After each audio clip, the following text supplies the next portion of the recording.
All right, ladies and gentlemen, good afternoon and welcome to Sporthallen Zuid down here in beautiful Amsterdam, Netherlands, to see a doubleheader between Amsterdam Derby Dames and the Roller Derby Panthers and the A-team for the Roller Girls of the Apocalypse. My name is Statman and I am here with King Kong joining us from Switzerland. Well, he's right here, but he's from Switzerland. Say hello. Hello.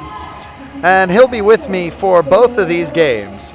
So right now we're watching the skate out for Amsterdam Derby Dames Bad Girls, the B team. And as it's fitting, they're skating out to Bad Reputation. Earlier we had the Roller Derby Panthers from Saint-Gratien, I assume that's how that's pronounced, which is just outside Paris. Yeah, I think it's Saint-Gratien, but well, my French is not so good because I come from the German part of Switzerland. Well, it's better than mine. I come from the English-speaking part of the U.S. Okay. So there we go. There's the Amsterdam bench and a view of our officials. We have a nice, large officiating crew here. And there's the full track and the beautiful sports hall in Zuid. I think that's how you say that. My Dutch is also not so good. Either mine. All right, so the officials are taking their positions in the middle of the track. Roller derby is almost here. It's just a quick visual equipment check. It's one of the things I'm glad they've done away with is the old-fashioned shaking the helmet, shaking the knee pad equipment check.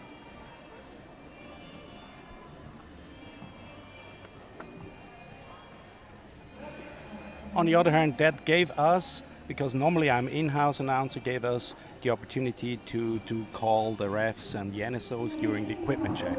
Absolutely. And the nice thing is, you know, we're doing this game out here in Europe where you don't always begin with a national anthem. In fact, you rarely do. So it's nice. Both teams skate out and then the roller derby happens. That's true. Unless it's a game between two national teams, yes. We do not play the national anthem. Well, and I love that there's more and more games between national teams these days.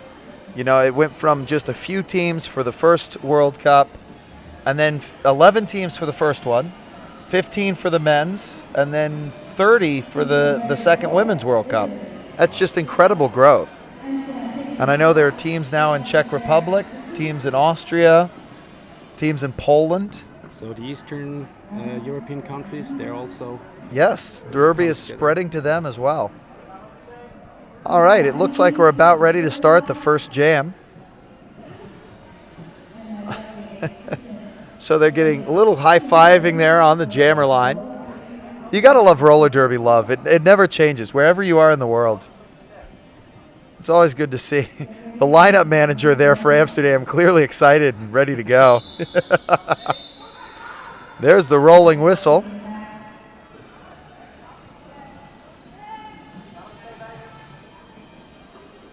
It's going to be Bonnie Bragger taking the line for Amsterdam.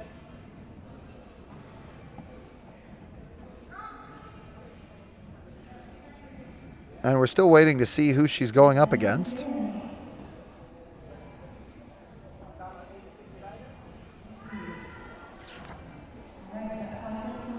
Against Paka Unica. Okay, so it's going to be Paka Unica against Bonnie Bragger. Sorry for the delay there. Bonnie Bragger top to the outside, so she's going to be dragged all the way back, almost to the jammer line, but she recycles. Panthers with their jammer right almost to the front. Ooh, she got lucky right there. Goes around the outside. That could be it. She's only got one to beat. There we go. Lead jammer, though, goes to Amsterdam. Opposing jammer not too far behind, maybe about 20 feet. All right, Amsterdam going for an inside wall. Now they've got two stuck at the back. So let's see if they can score a couple points. There's some, and she's going to call it. It's going to be 2 for Amsterdam and none for the roller derby Panthers.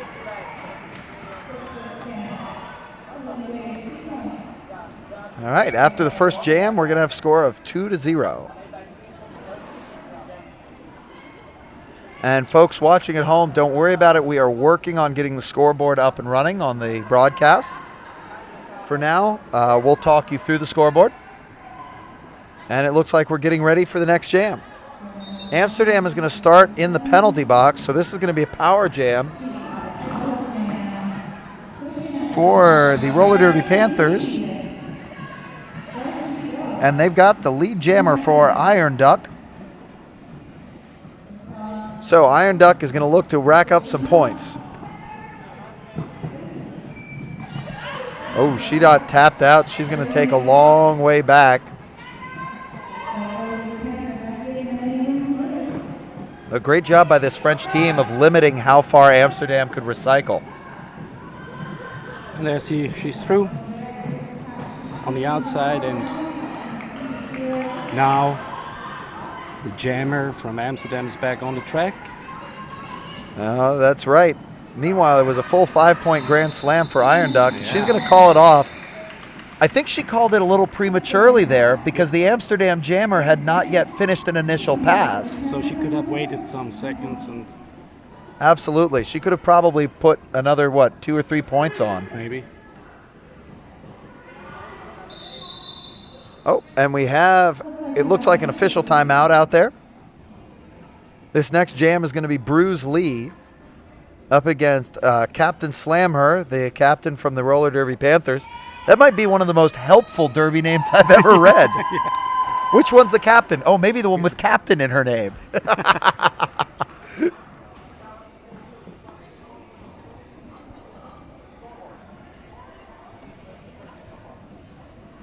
So right now the score is 8-2 in favor of the roller derby Panthers. Oh, there's a beautiful view of our scoreboard right there. So as you can tell, it's 8-2 in favor of the Panthers. All 8 of those points coming on that short power jam. Only 2 jams into this game, and we've already had a lead change. And once again, it's Captain Slamher against Bruce Lee back there on the jammer line. This game is partially sponsored by Quad's Roller Skate Shop, Derby owned and operated, Europe's original fully stocked brick and mortar roller derby skate shop. We love this game. Visit them online or in person in beautiful Berlin, Germany.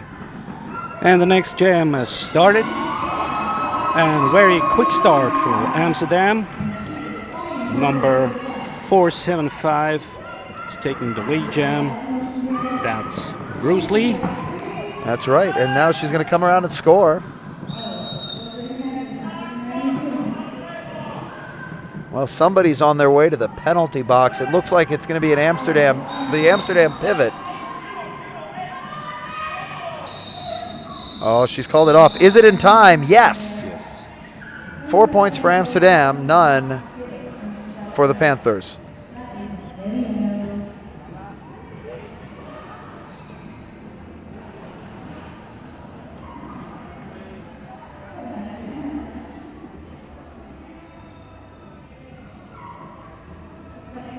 Okay, looks like they've adjusted that score.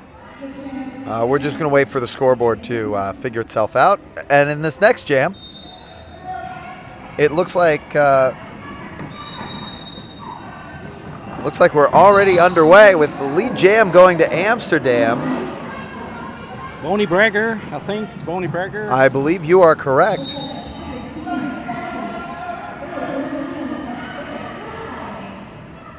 And I believe that's Polka Unica jamming for the Panthers. Bonnie Breaker, she is all the way through. She's got a full 4-point pass. And her opponent's taking 4 as well.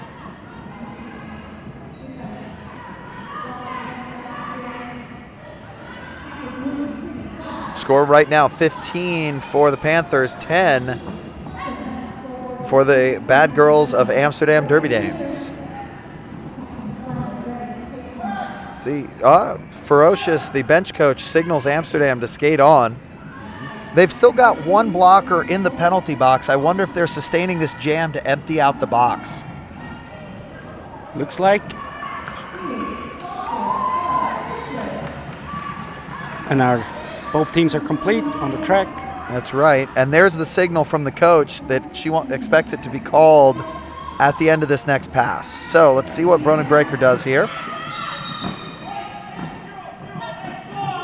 I heard a flurry of whistles. Somebody's on their way to the penalty box for forearms. And there's a jam called off. Wow. So we have another lead change. Amsterdam now in the lead. 24-18.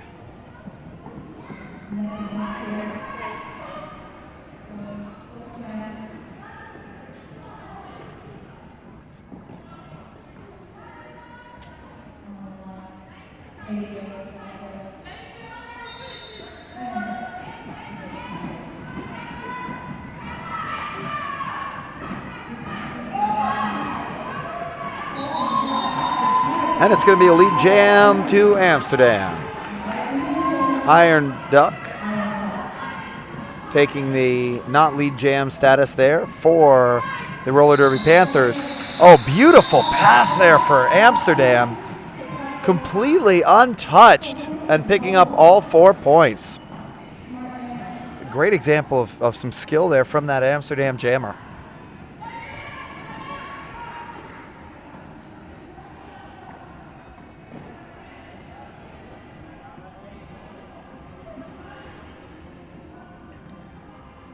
We've got number 475, Bruce Lee, returning to the jammer line. Her opponent is set up well back out of your view. There she goes. She has re-entered the screen. It's only 2 to beat for Bruce Lee, though. She does a great job getting through the 2-wall. One more quick start by Bruce Lee in this jam, and she will shortly arrive at the pack and calls it off. I'm not sure she picked up any. No, she did not. The referee helpfully holding up a 0.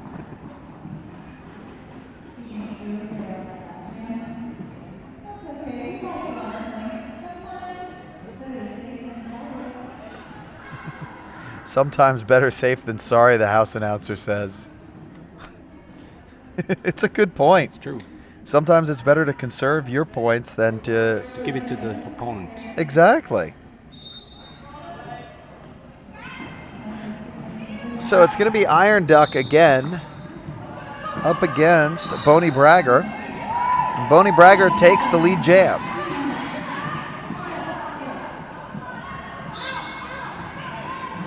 Iron Duck recycled all the way to the back of the pack. So Bonnie Bragger with a full lap now on her opponent. But it's a 4-on-2 pack advantage for the Panthers. Oh, it's a power jam. Iron Duck off for a cutting penalty.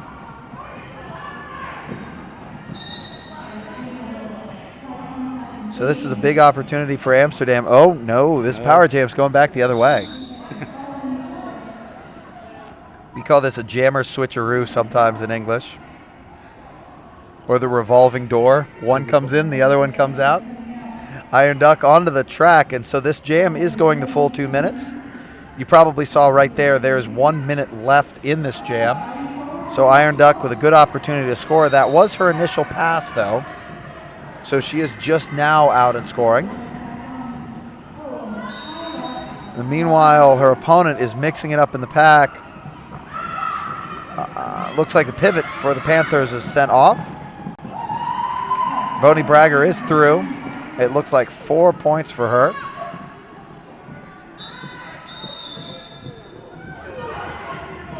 Iron Duck now through also for 4 points. 20 seconds left in the jam. Oh, doing a great job recycling there.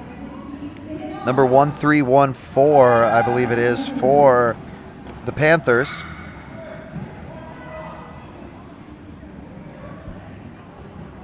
Four points each, and that's the end of the jam. So that jam is going to be scored 13 points for Amsterdam, 8 for the Panthers. With 20 minutes remaining in the first half, it's 41-26 in favor of the home team.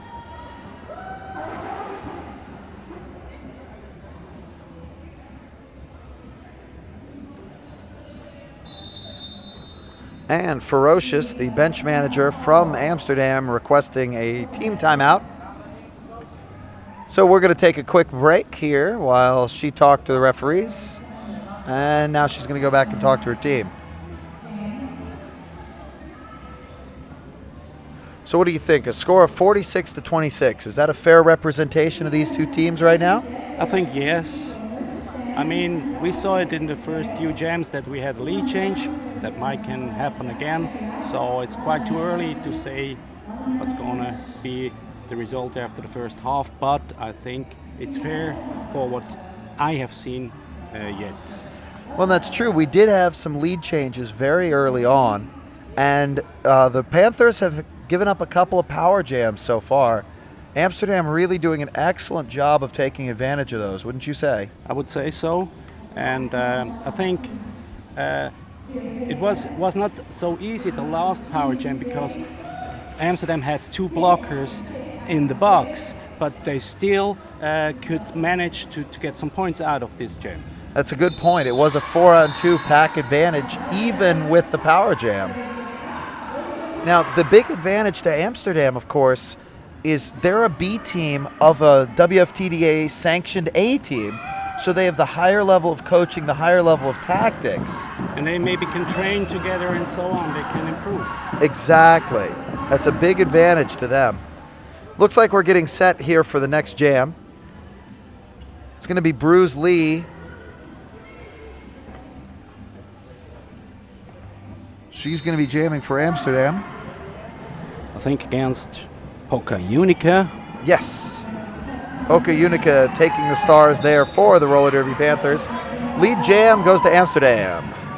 That's kind of fun to say.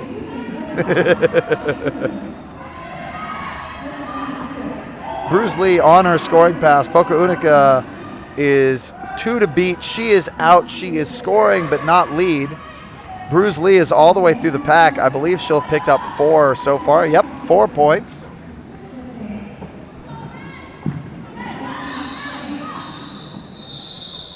And she's going to call it off, having picked up 4 points.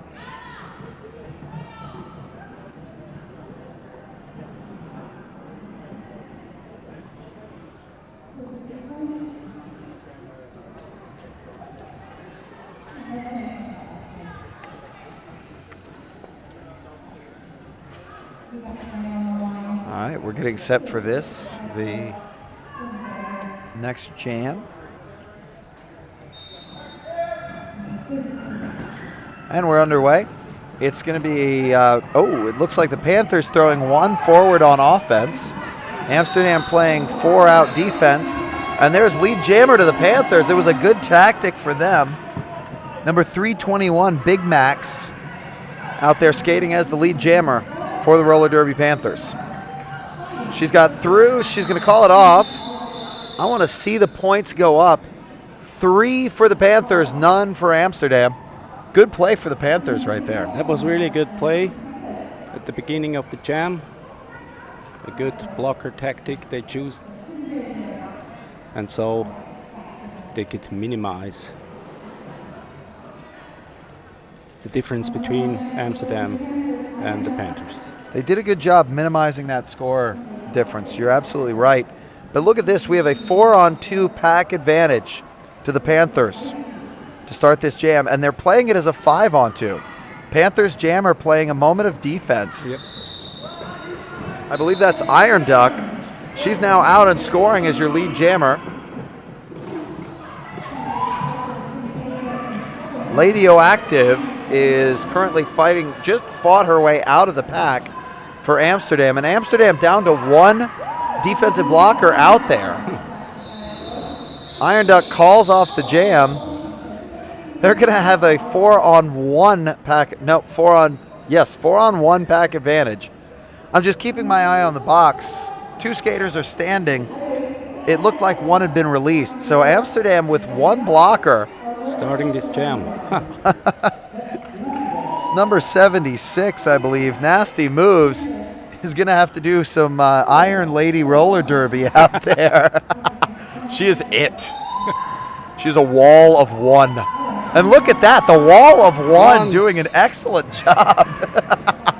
At least for the first moments, but then that's sometimes that's going to be important. Sometimes that's going to be important, and if you can bring a jammer to a stop, if nothing else, you've hurt that jammer's confidence and you've hurt her rhythm, you know? Yeah.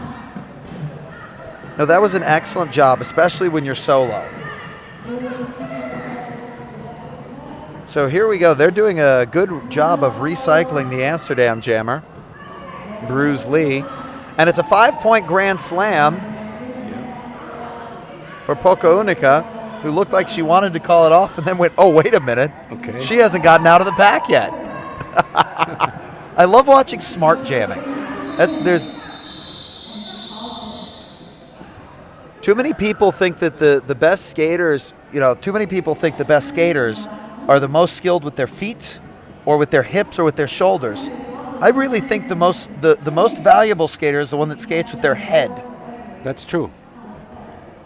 And that's what you saw there from Poca Unica, looking around, oh, don't call it yet, let's keep going. I mean, these skills you get with the experience, you get, the situations, and then maybe also train these situations, and then when you can also then put these situations which you trained in the game, that's a great value of a player. I couldn't say it better myself. It looks like Jeannie Roquefort is out there, and she just picked up a forearms penalty. Yes, that's Jeannie Roquefort for the Roller Derby Panthers. So this is a golden opportunity power jam for Amsterdam. Because we saw that the score is quite close again, and so now they can take the chance to extend their lead, their lead again. Yes, Amsterdam with Bonnie Bragger out there taking the power jam. She's put up a 5. Jammer standing in the penalty box for those of you watching at home. This power jam is almost over. It's only 9 points so far in the lead for Amsterdam. 50-41 with 15 minutes remaining. So we're 1/4 of the way through this game.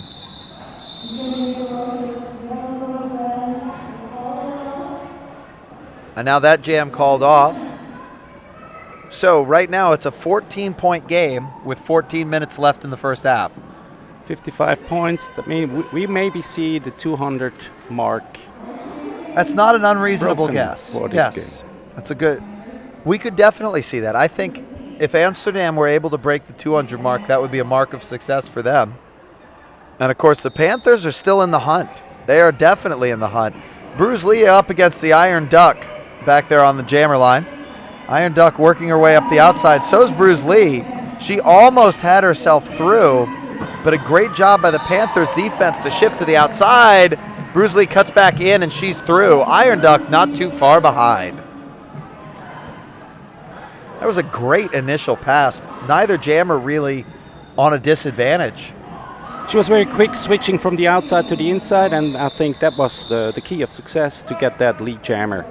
I think you're right. Being able to cut around very, I don't know what to call it. So she had just swishy feet. They swish to the in, switch to the out.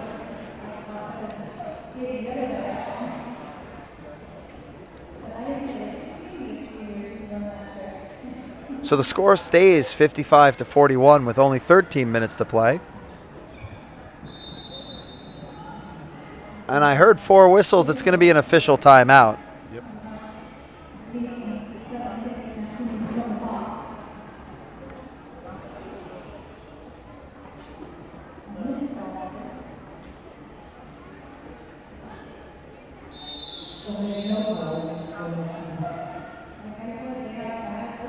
And there you see a view. We've got 2 walls set up. One jammer out of your picture. There we go. There's the 2 jammers set up behind that gold line. That is not the jammer line. The jammer line is the blue one right now that ends at the right-hand side of your screen. The jammers are just set up, what is that, about 2 meters back? I think so, yes. To get some extra speed when they hit the pack. It's going to be Lady O active for Amsterdam. She used to play for Zurich, and I think she was leaving Zurich last year, and I was very happy to see her again. And she's recycled almost all the way back to Zurich right there with Lidhel Cat jamming for the Panthers. And she is currently stuck behind an amazingly tight Amsterdam wall. Give full credit to Miss Painfully Honest for Amsterdam to brace that wall into position. Still being held. And now Ladio Active is through.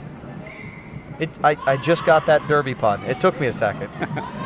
Oh, it looks like we've had a star pass for the Panthers. That's their first one. Captain Slamher now with the stars in her hand, just not on her head. And there we go. Captain Slammer's out, but Ladio Active racked up a full 5-point grand slam. Wow. Well, that's that exchange rate.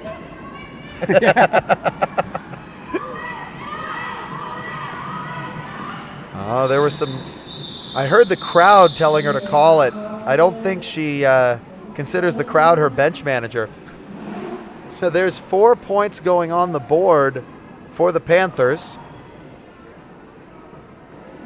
So which means they could stabilize their gain since the last jam. Oh, they're going to be 7 points. Yes, 2 more in that final pass for Amsterdam. It's really helpful when you see that NSO finger right there at the bottom. Oh, 2 more points. And we're underway with the next jam, and it's a lead jam almost right away for the Panthers. Oh no, it was a lead jam. She was through the pack, bounced out of bounds, blocker cut in front of her, came in front of her, and she hopped back in. Now she had picked up a cut track. So this is a power jam, and it's going the full 2 minutes. Yes. So Polka Unica is going to start this jam in the penalty box. 4-point pass for, is that Boney Bragger? Yes, it is. Boney Bragger for Amsterdam. And another 5. This is a huge opportunity for Amsterdam. You were just talking about how they haven't had a great lead. Yes. Lately, it's been very tight, and this is a huge opportunity for them. Wow. Great job by Hera Kirikou from the Panthers to make that hit.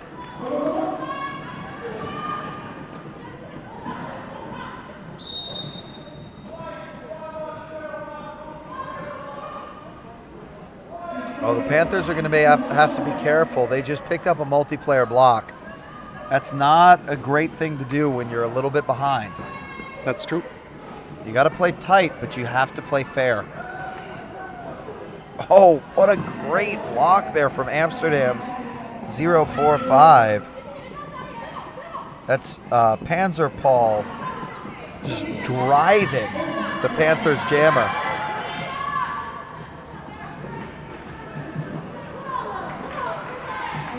It's a very long jam, and it's very power. They use a lot of power. You see also the blockers, they get empty batteries as longer the jam goes on. They both need to recharge. I think you're absolutely right.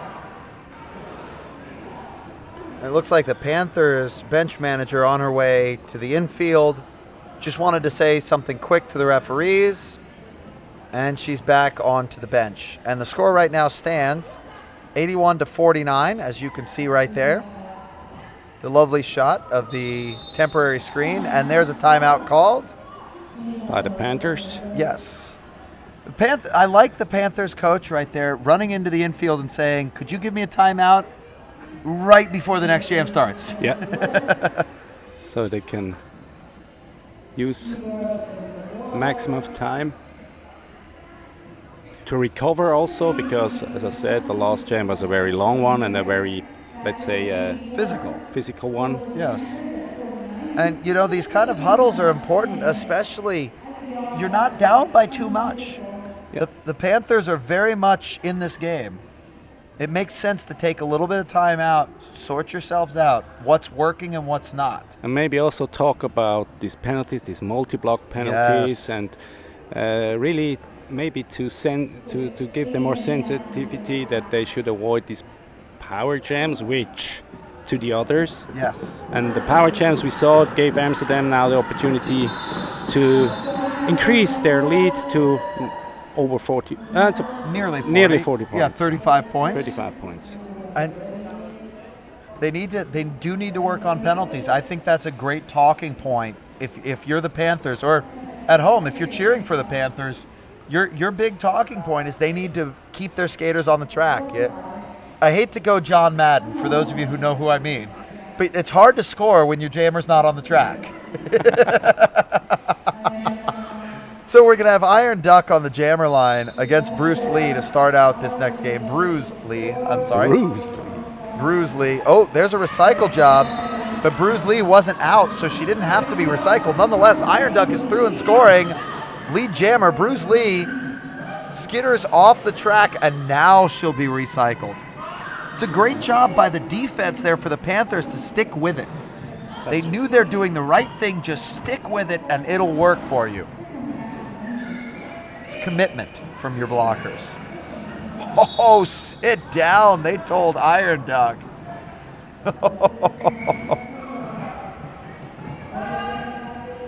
So she's going to have to reset. There we go. Bruce Lee out on her not lead pass. And Iron Duck is all the way through. Looks over at her bench, calls it off. I think she got all 5. Yes, she did. 5-point grand slam for Iron Duck. There we go. All 5.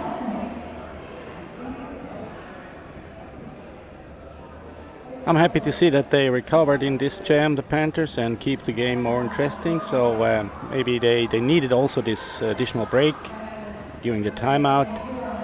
And yeah, it says a lot when you take a timeout and you come back a different team. And they may not have been a totally different team, but they certainly played just a little bit better. Meantime, it looks like Ladioactive is through and scoring his lead. Lit Hell Cat tapped just barely out to the inside. So Ladioactive now coming around on her scoring pass. And there she goes. That's a full 5. Yes. Okay, she's on the attack run again. It's a 4-wall from the Panthers. 2 drop to bridge. Now, oh, they've got her down but not out. The Panthers defense, it's not well planned. This is the big difference right here. Maybe they should watch more each other than just watch Yes. the opponent jammer from the opponent team. That's a great point. They're almost not working as one unit. They're working as 4 individuals. And so far to me, that's the big difference between these two teams. Amsterdam clearly trained by a high-level, European scale team, and the Panthers playing more like a local team without that extra training, without that extra practice. But I'm pretty sure that they will learn a lot from games like this, playing against teams like Amsterdam. Without a doubt. And we've got a timeout. This looks like an official timeout. No, I think you've got a good point, because they're playing against a team with maybe a similar skill level but higher training, and that's going to teach them a lot. It looks like we're going to start up on the pivot line. Is the pivot's foot on the line? Not quite. Okay.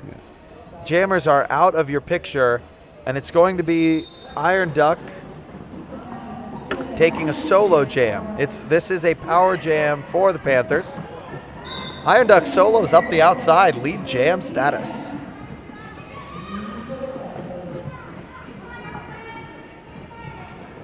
So she's going to come around and score. great job by the Panthers to grab a goat and keep her. Control of that pack. They pick up a penalty. You're saying they need to keep their skaters on the track. Maybe less important on a power jam, though. At the moment, yes, I think it's less important, but... Oh, wow. Iron Duck just making her own space up there. Hence the pivot from Amsterdam. Yes, wow. I was Miss Painfully Honest, who unfortunately met the pine a little bit harder than she hoped. So that was a great jam. 12 points in it for Iron Duck. And do we have an official timeout? Yes, we do. Official timeout. So we have 95 points on the scoreboard for Amsterdam and 62 for the Panthers. Let's see how the mission 200 points for Amsterdam is proceeding. I think there's still, if I'm right, 4 minutes left. So. And the Panthers still within that about 30-point margin. Yes. I don't think they've ever been down by more than 40.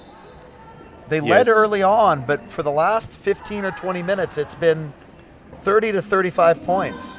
Yes, they could stabilize. It's within striking distance.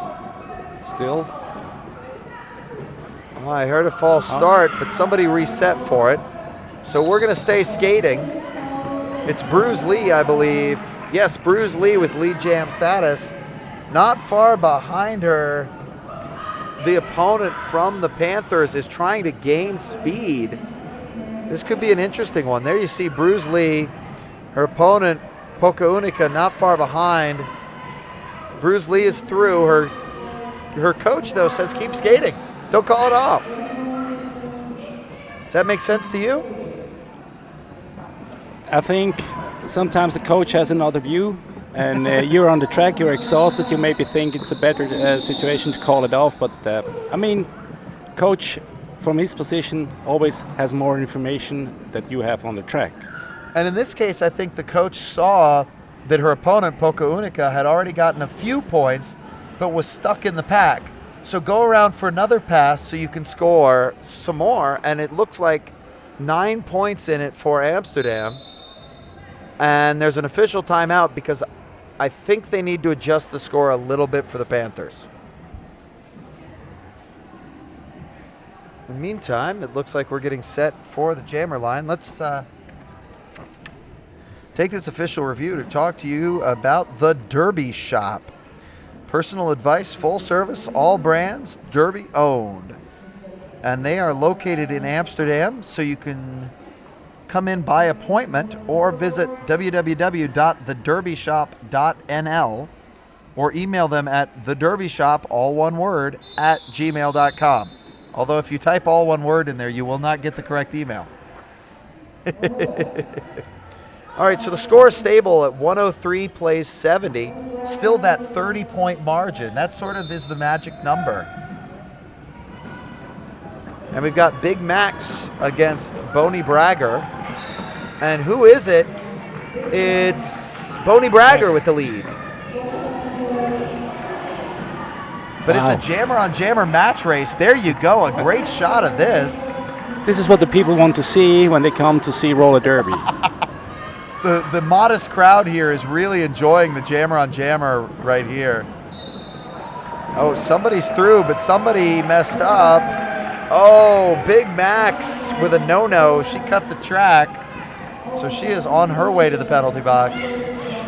Oh, wow. Great inside pass from Amsterdam's number 206, Boney Bragger.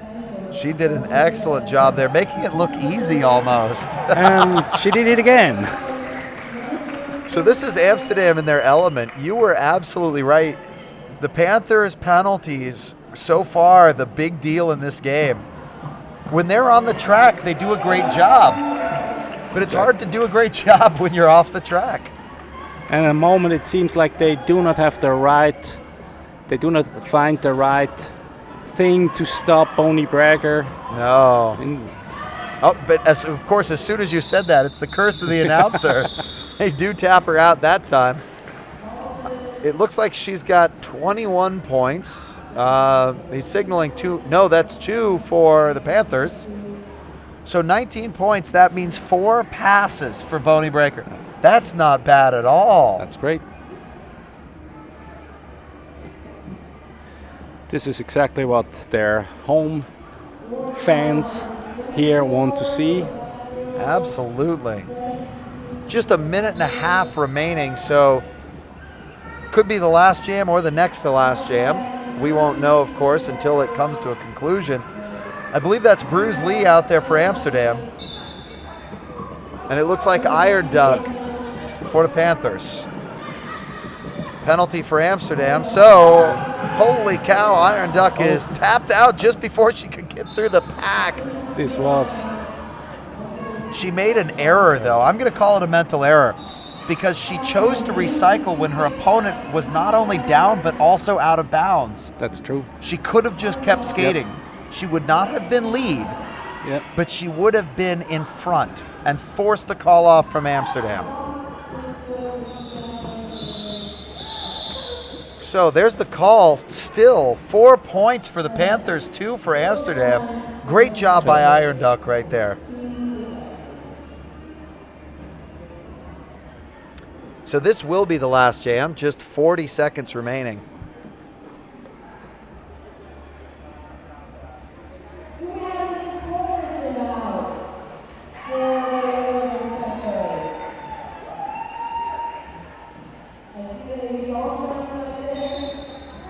And we're underway. It's Boca Unica against Ladio Active.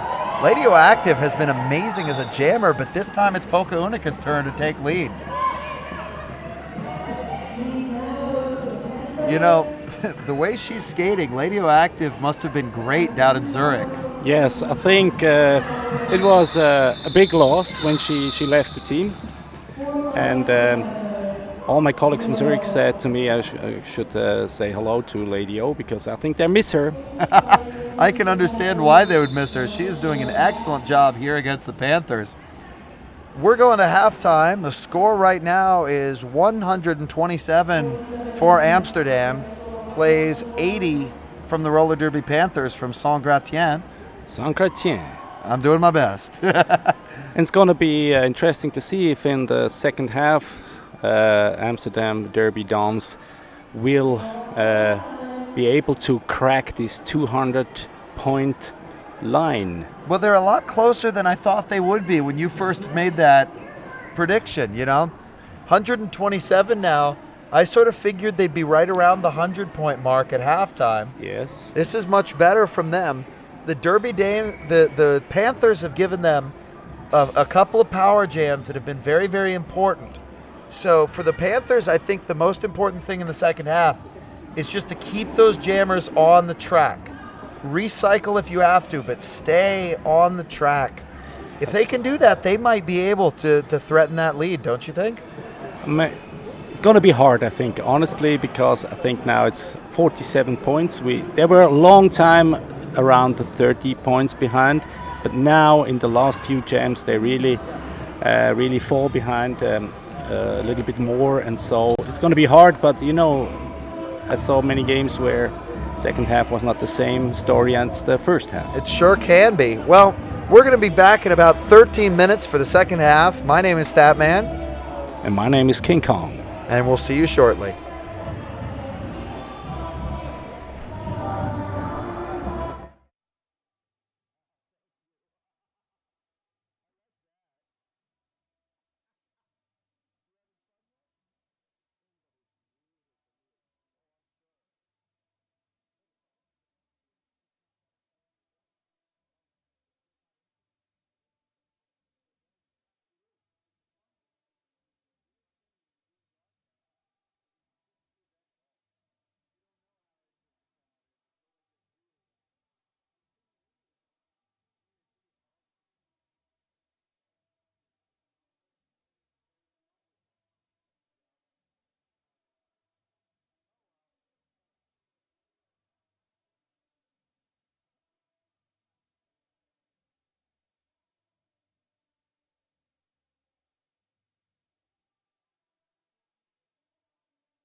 All right, we are back here for the second half of Amsterdam Derby Dames against Roller Derby Panthers. My name is Statman, and all the way from Zurich, I am here with King Kong. And we are just now, there was the rolling whistle. Teams are on the jammer line, or the start line, as I'm sure it'll be called one of these days. It looks like it's going to start with Iron Duck taking the jammer line for the Roller Derby Panthers. I believe that's Iron Duck with those. Those are great glasses. Glasses, yes. I would wear those. And it's Bonnie Brecker for Amsterdam. And here we go. Okay, Bonnie Brecker with 4 to beat. Only 3 for Amsterdam, is that right? Yes, because there's an offensive blocker for Amsterdam. Offensive jammer was a big help there for Bonnie Brecker.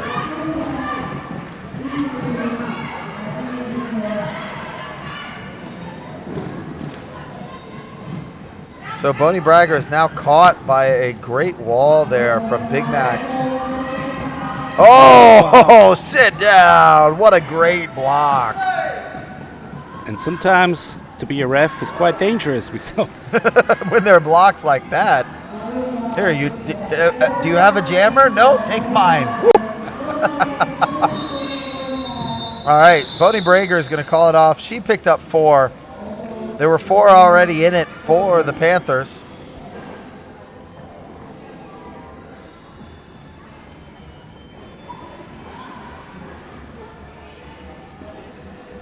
So there you have a beautiful view of our scoreboard on the Bumblebee black and yellow backdrop. This is a really nice facility, though, don't you think? it's a nice facility here, and I think it's also a very good floor to do roller derby. Yes, if you guys can see there from home, it's a beautiful pine floor, great hardwood, and there's lead jammer for Bruce Lee. It's not too polished. It's a very fast floor. It's not too humid in here. I'd say about 20 degrees. It's perfect condition, I think, to do roller derby.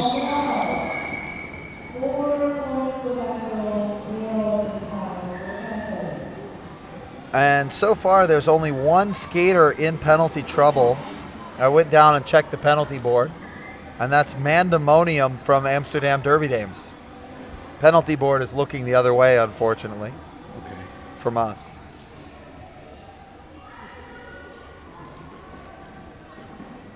It looks like Bonnie Brecker on the jammer line against Big Max. And Max there getting a little bit of offensive help before diving in on her own. Tap to the outside. Oh, and Bonnie Brecker makes it through. Lead jammer. Great offensive help there by, is that number 308? Something like that. No, it's Garsta Fiore, number 8008. Did a great job of shutting the gate on the Amsterdam blockers. Yes.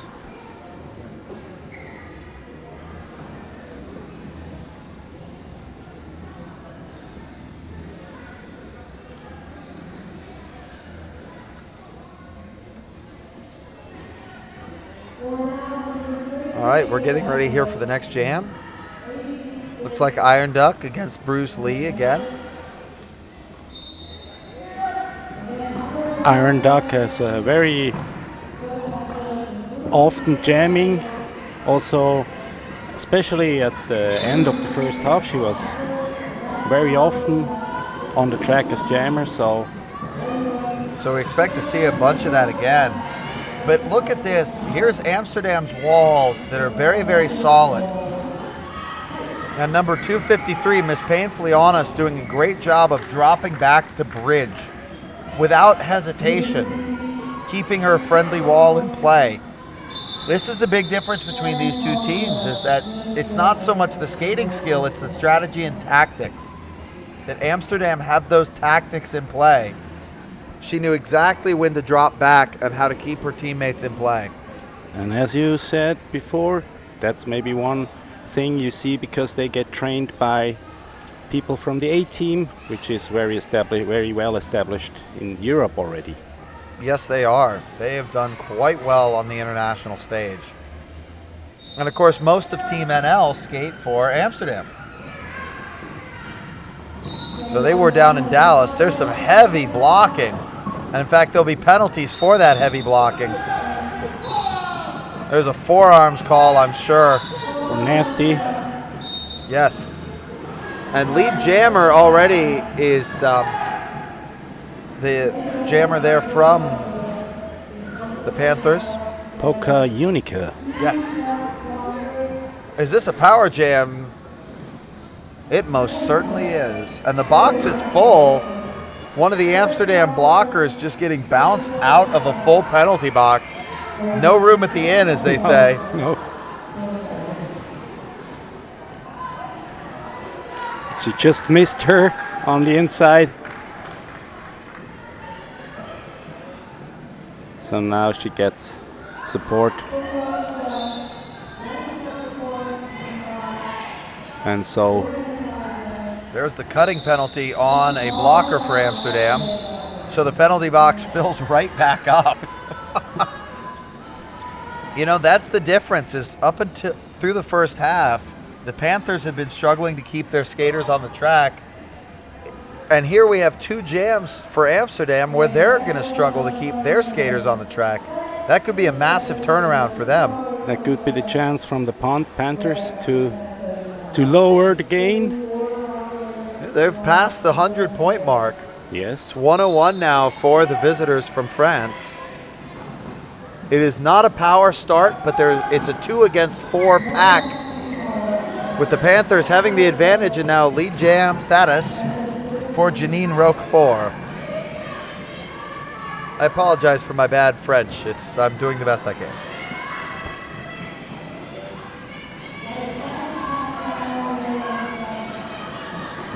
Oh, wow. She went down hard. Let's see what the score is looking like. Seems like she's just a little shaken up on that one.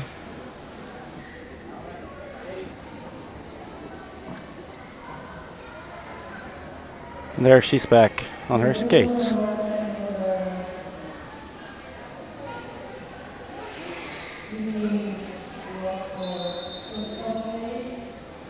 The head referee there is sending her over to talk with the medical staff. They're just going to make sure she's okay before she resumes playing. Because I think she hit down on the floor with her head. The back of her head, I think. And that need to be checked, I think. Yes. Even though it looks... It makes sense. There's no reason not to. No reason not to. Now we're going to have Bruce Lee against the Iron Duck. No points either side in that last. 3 points, I'm sorry, for the Panthers. 3 points.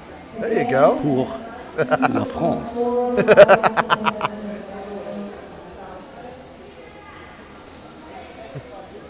The Iron Duck seems like she's enjoying this. Saw a big smile. It's one of the things I love about roller derby is that those big smiles you see generally from the skaters. So we've got Iron Duck against Bruce Lee. Great job bridging there by the Panthers to keep their defense in play. And look at that lowering the boom. I'm trying to get her number. Was that Pandemonium? No, Panzer Paul. Lowering the boom on her opponent. Great job. It's the kind of move that would be at home in professional wrestling. Great job by this Panther defense keeping their opponent in play. Multiplayer block called. That's one way to get rid of the defense. That's true. Anytime you see that link in front of you, go ahead and challenge it. This jam is called, it's a 2-pass jam. Is that 8 points? Yes. 8 points for the Panthers. They're back to that 30-point difference. They're back to the, yes, on the 30 points, but at the moment they have, again, their box quite loaded. I think there are 2 blockers. It's 2 versus 1 in the penalty box, so an advantage absolutely for Amsterdam and Boney Bragger. I just hope that they don't fall back to the old schema with the penalties. The Panthers did really good in the first few jams of the second half to prevent penalties, but now, all right. No, you're right. They did do a good job of preventing penalties. Amsterdam there did a great job of separating the blockers from the Panthers so that they couldn't really effectively do any blocking. So some great offense there from Amsterdam earns a lead jam status for the Amsterdam Jammer, who's coming around now on her second scoring pass. And she's going to take a little spill, but looks like that spill was worth a couple of points. Yes.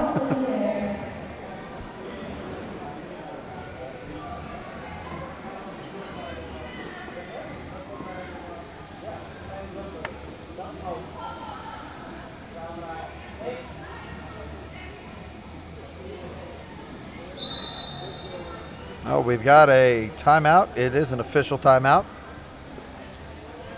This official timeout is brought to you by House of Tattoos, houseoftattoos.nl. They are a proud sponsor of Amsterdam Derby Dames. If you're interested in becoming one of the Amsterdam Derby Dames sponsors, get in touch at sponsors@amsterdamderbydames.nl. That's sponsors@amsterdamderbydames.nl. It's a lot to say. It's a big word. Looks like we have a new jammer now taking the line for the Roller Derby Panthers. And unfortunately, she's one of the few that we do not have a number for upstairs. It's number H01. H01. And this is going to start as a power jam. I heard the little Mario sound effect. Oh, the crowd almost silent for this power jam.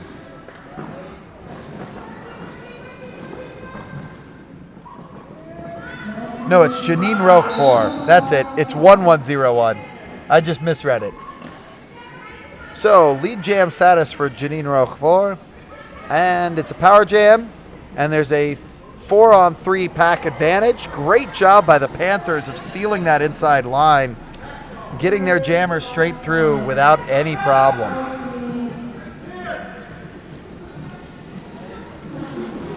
Here she comes for second pass. Goes for the outside, almost all the way through. She is held by 1. Gets through. Nasty moves, doing a great job holding her back for 15, 20 seconds there. And Janine Roquefort calls it off with 10 points in the jam. Not bad at all. It's not bad at all. And you see, they're they're catching up again. So they're now having 222 points. And it's now a 25-point lead, which was at the beginning 40, I think. That's right. I think at halftime. And now we have an official timeout.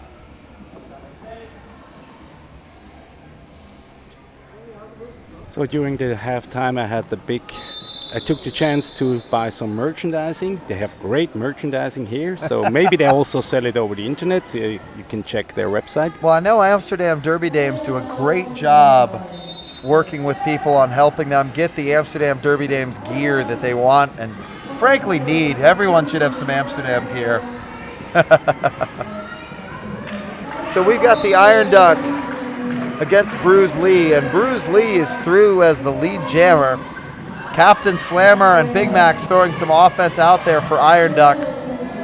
She's got 2 to beat, but Amsterdam do a great job of keeping their blockers in play until the last possible second.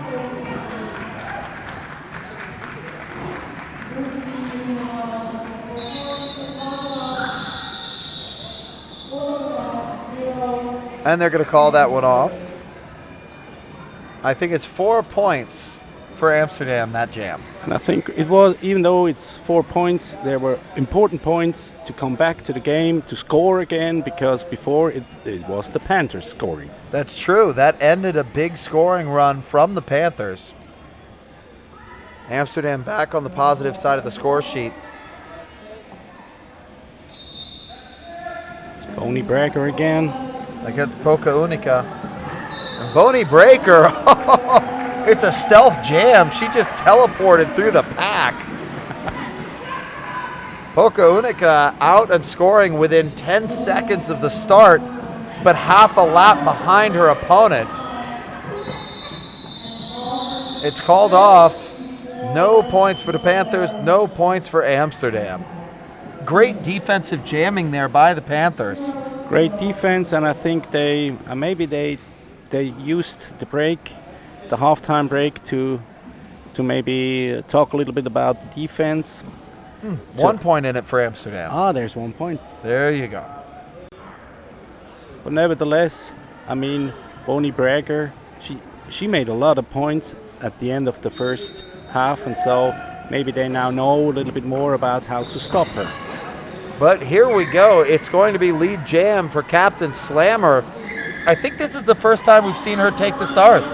I guess so, yes. She took a star pass early in the game, Yep. but this time she's going to start as jammer. Ooh, she's tapped out and goes down hard. Now she'll be recycled back about 40 feet from where she was tapped out.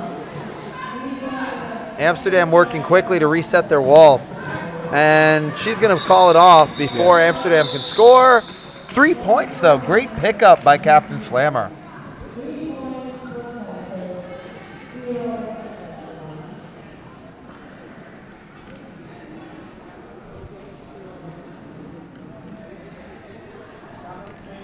Panthers doing a good job of staying in this game.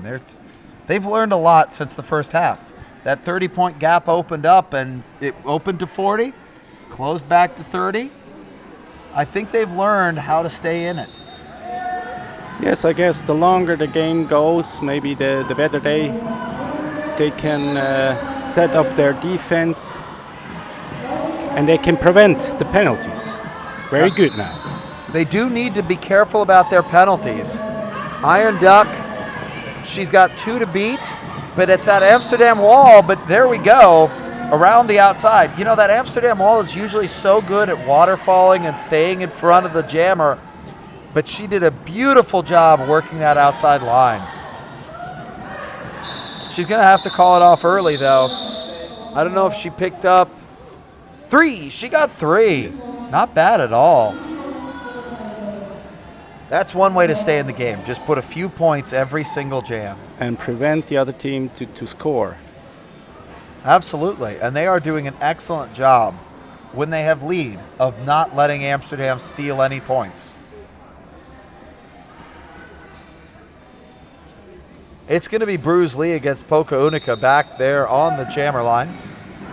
The jammer line is currently unsponsored, folks. Get in touch with Amsterdam Derby Dames and sponsor their jammer line. And you can hear your name on the broadcast every time. And it's a jammer-on-jammer match race. Polka Unica forced to call it off as she's passed by Bruce Lee. Great job by those two. And they're having a lot of fun, we see. They really are. When the two jammers get out together like that, they can't help but really enjoy themselves, I reckon.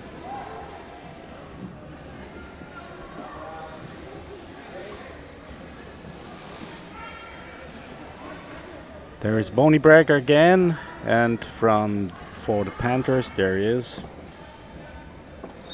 That's number 1101, Janine Roquefort. Roquefort, like the cheese. Roquefort. That's what it is, yes.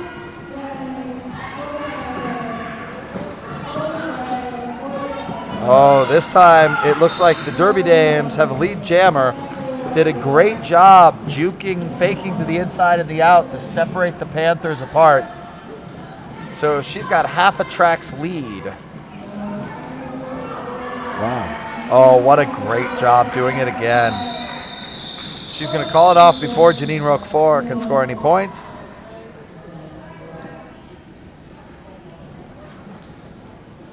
She's a real elegant skater, this Bonnie Breaker. She really is. There's a view of the bench manager and lineup for Amsterdam Derby Dames. Bench coach is Ferocious, and the lineup is Vegan Vengeance. Vegan Vengeance was the one you saw there with no shoes on. Ferocious had the shoes. That's the easy difference. And I think we're going to see Ferocious later. That's right. She is a star skater with the Amsterdam Derby Dames A team and with Team NL. Meantime, Bruce Lee has lead jammer. Iron Duck, 1 to beat, and she is out, not lead.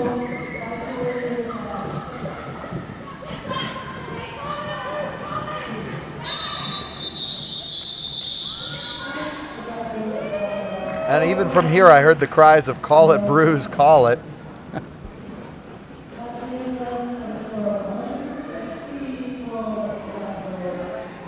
So 160 plays 128, about 42 points in it.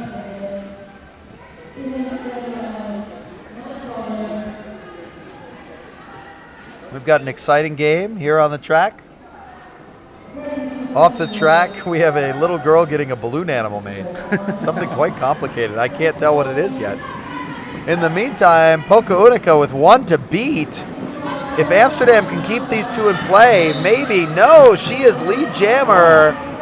Lead jammer goes to the Panthers. Amsterdam's jammer catches up to her and forces the call off. It makes sense to me. She's pointing at her pack saying, look, I had nowhere else to go. Only 11 and a half minutes remaining. Wow. Time is flying in this second half. It really is. Well, you know, we haven't had too many timeouts in the second half. That's true. And both teams have been keeping it exciting. Score a couple of points and call it off. We've got Big Max back on the jammer line against Boney Bragger. There's the start whistle. Oh, Big Max just going through the pack like it was butter. Holy cow. Boney Bragger not far behind. Let's keep an eye on these two jammers. Forced to call it off. Boney Bragger getting sent to the floor. She's going to have the smell of pine for a little while.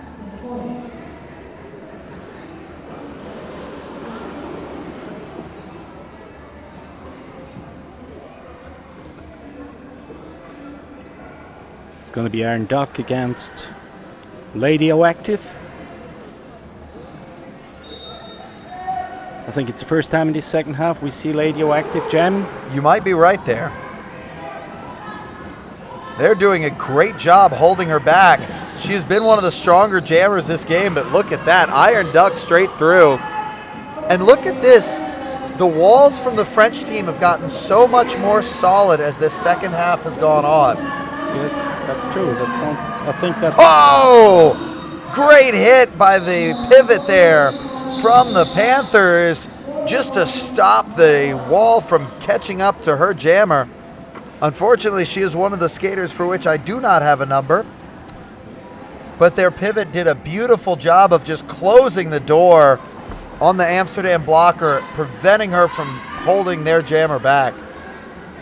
A great job. Credit those 4 points to her.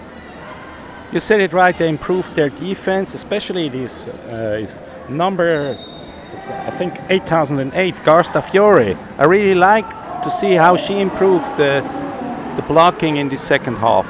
Well, we saw a 6-car pileup out there on the track, but Poca Unica, she is out and scoring. She is not lead, though. Lead jammer goes to the Amsterdam skater. They're going to call it off.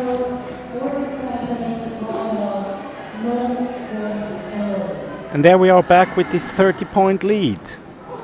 So That 30 points has been sort of the story of this game so far, don't you think? I think so. And we also said we wondered if the Amsterdam team is going to crack this 200-point line, and it looks not so bad. No, it doesn't, but the Panthers have certainly put the brakes on that. That's true. The jams, they produce less points in the jams than in the first half, especially at the end of the first half. They sure have, and the Panthers have done a great job. I mean, there we go. It's lead jam, and it's a power jam for the Derby Dames. Let's see how the Panthers can play their defense here. Here was the Super Mario Power Jam sound effect. I like these DJs. Bureau face-based, they are called. There we go. It's a 5-point grand slam. Getting reset. Here she comes around again. Oh, look, there's an offensive charge from the Amsterdam Derby Dames. And number 42 for the Derby Dames is on her way to the penalty box. That's Mandemonium. She needs to be careful. She was on 5 at halftime. And the NSO's saying something to her, and that's never a good thing when you're on a penalty trouble. Ooh. Oh, it's a hard-hitting penalty. Iron Duck is not done, though. She is skating hard out there, isn't she? She is.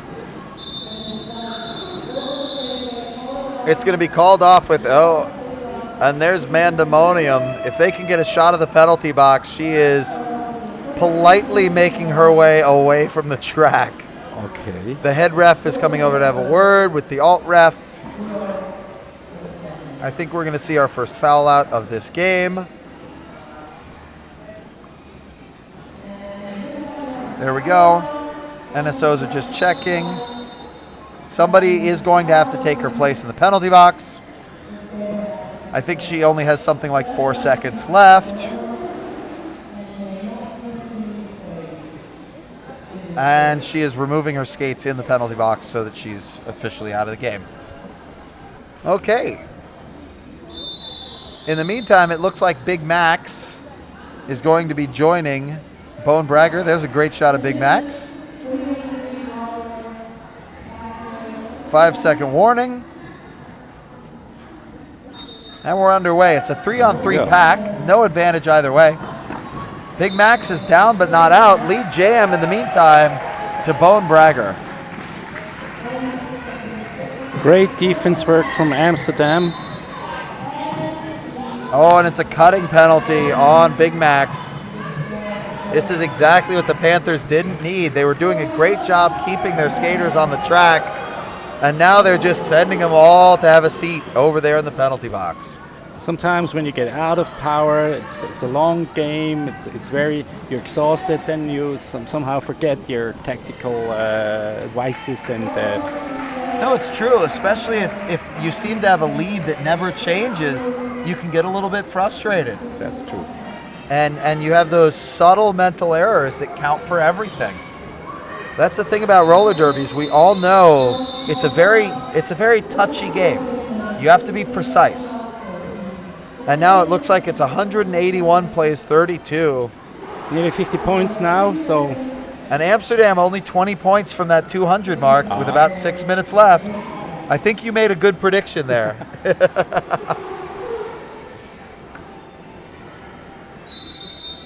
Timeout called by Amsterdam.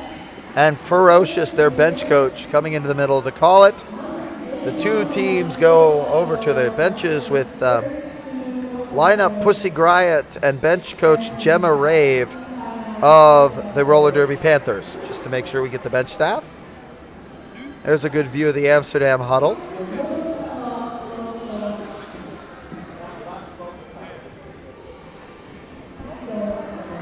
So even though they did a good job, so there are a few instructions by the staff.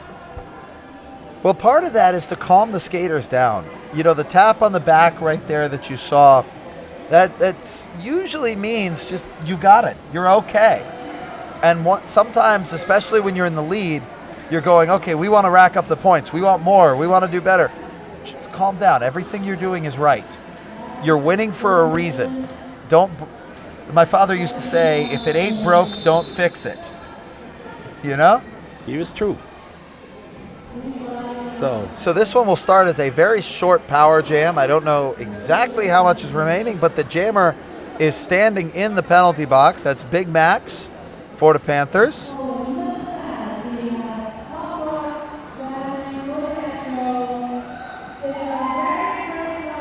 And it's Pop Rocks jamming for the Amsterdam Derby Dames. And this is definitely her first jam of the game. Yes, just wondered.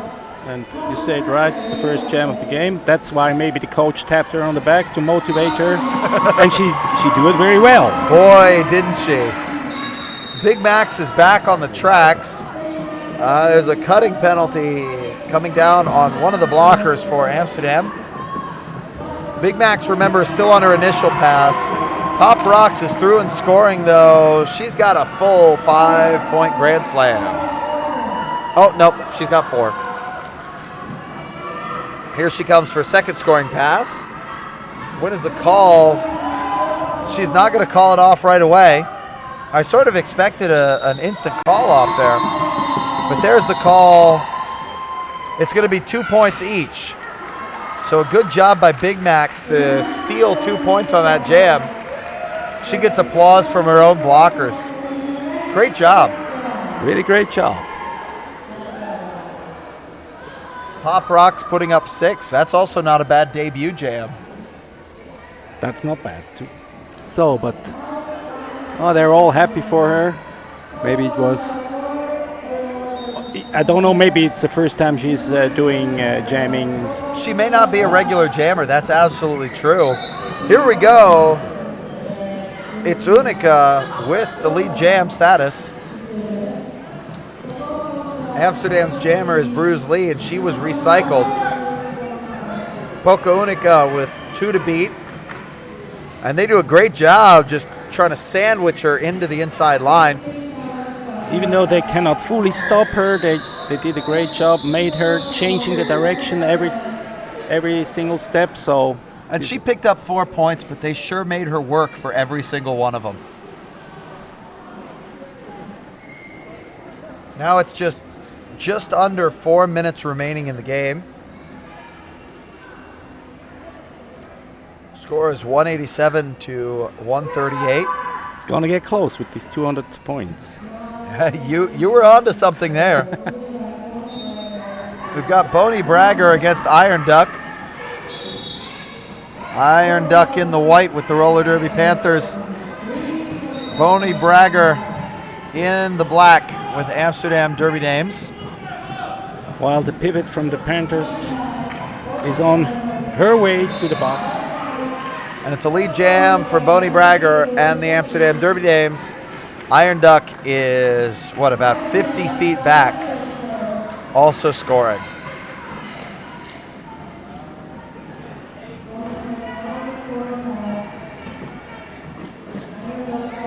Oh, it's a beautiful shoulder there from Panzerpaul.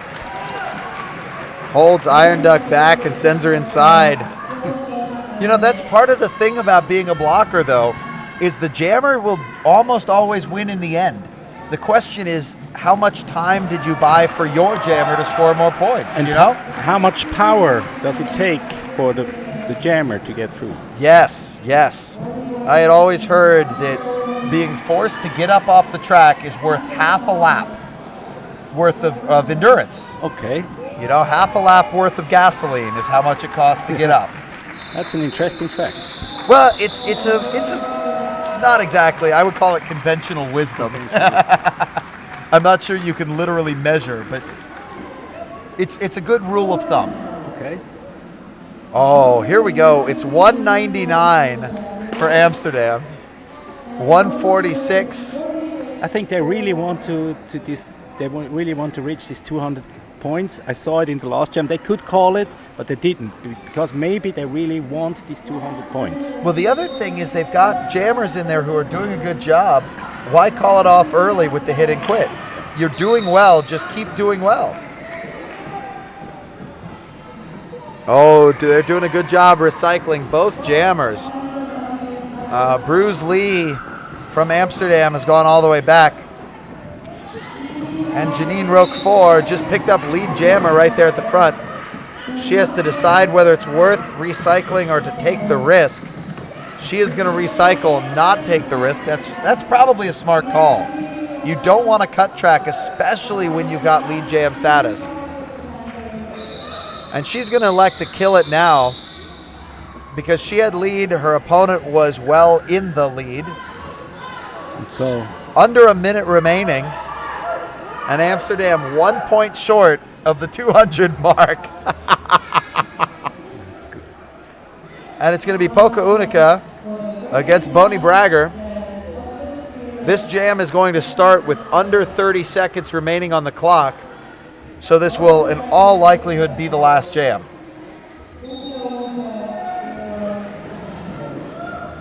Oh, and it's a tight scrum pack. Poca Unica's through, lead jammer. Bonnie Bragger had to go back to recycle, so maybe. Ooh, that was a great little pass there from Bonnie Bragger to sidestep that flying takeout. Period clock has now expired, so the score is still unofficial. See if we can get a good view of the scoreboard. There we go, folks. No, there is a timeout called by the Panthers with 1 second left on the clock. Okay.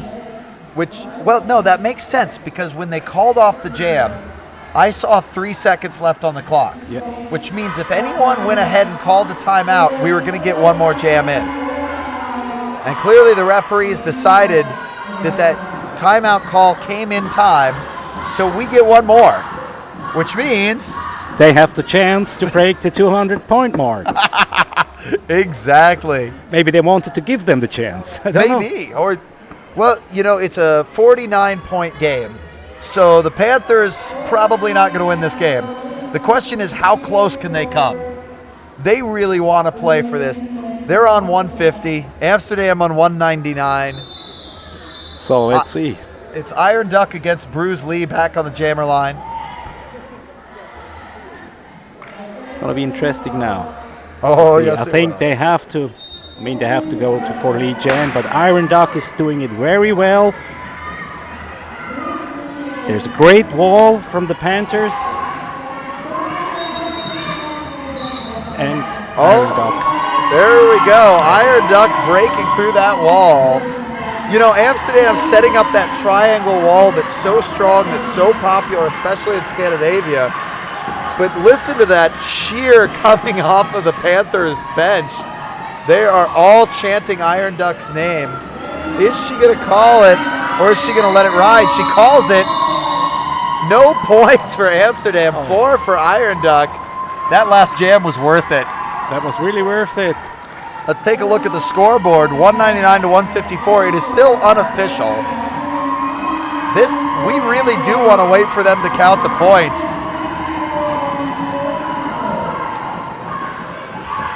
There are cheers coming from the Panthers bench.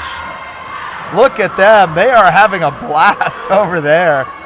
And that is well earned. They did a great job in this game. I fully agree with you. They really did a great job. They showed, even though the difference, there are nearly 50 points difference, or it's 45, or how much? I think 45 is correct, yes. Even though it's 45 points, they really improved. They could reduce the penalties in the second half. And it's gone official. The final score official is 199 to 154. Amsterdam with the win, but the Panthers with a symbolic victory there. I really agree with you. And there's the big team hugs. This is a well-played game from both teams. I think they'll go back to France very happy with a job well done. But don't go anywhere, folks. We do have a second game coming up. It's going to be the Roller Girls of the Apocalypse out of Germany against the Amsterdam Derby Dames A team. And we will be right back with you in time for the start of that game. So I don't see any need to commentate the high five line. No, I think let just the pictures talk for themselves. So we'll see you back in just a few minutes for the second game of this doubleheader.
All right, ladies and gentlemen, and welcome back.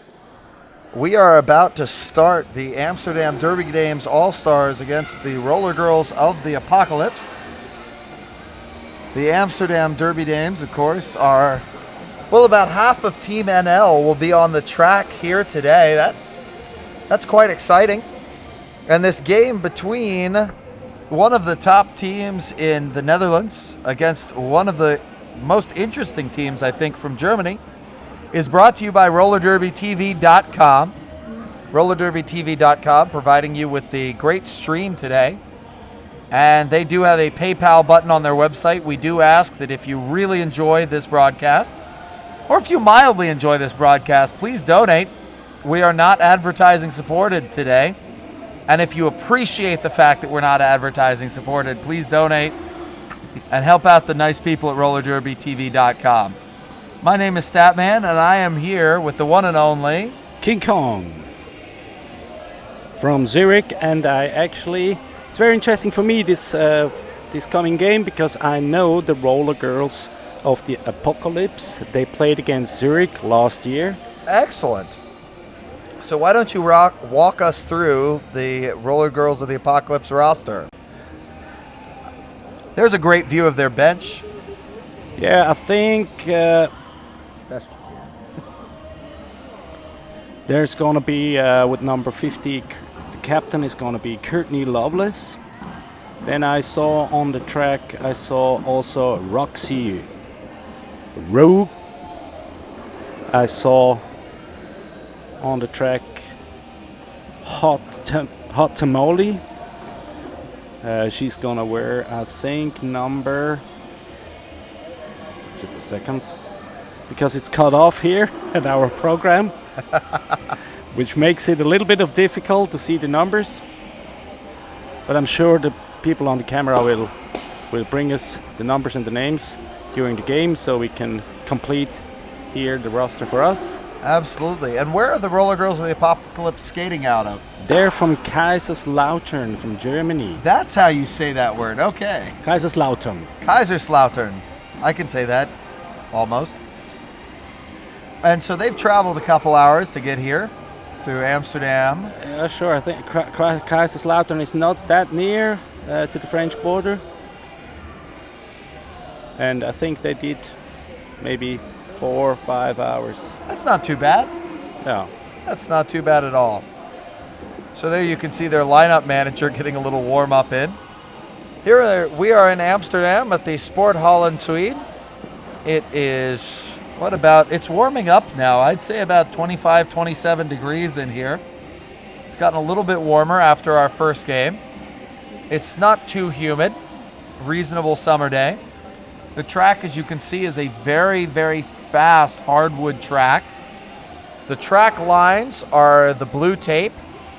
You can see that there against the black background. There are some other lines on the track. Just keep your eye on the blue tape.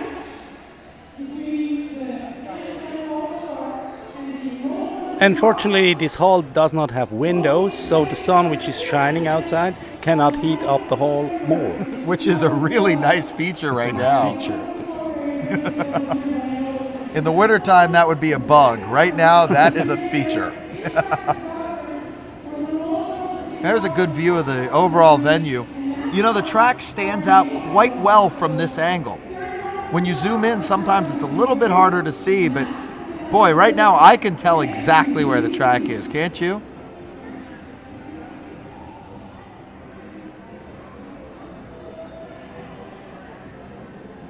So it looks like the two teams are getting about ready for their introductions. And we have the world's youngest track crew there helping repair the track.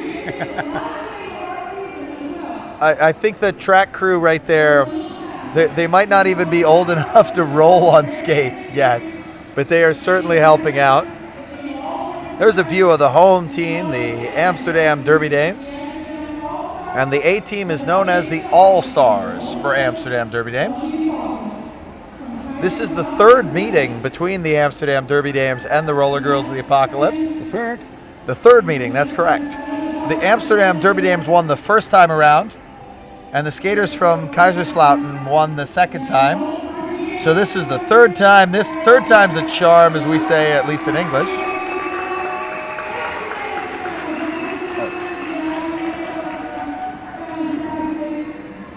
That's right. Last time the Apocalypse won 180 to 130. And that was, what's that? Over a year and a half ago. Yeah. 2013. But September. the NSOs, they're taking a moment to copy down all the numbers.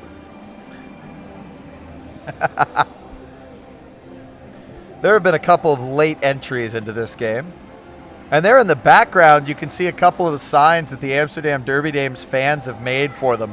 Whack, boom, bam, pow. I love that. It makes them look like a comic book, doesn't it?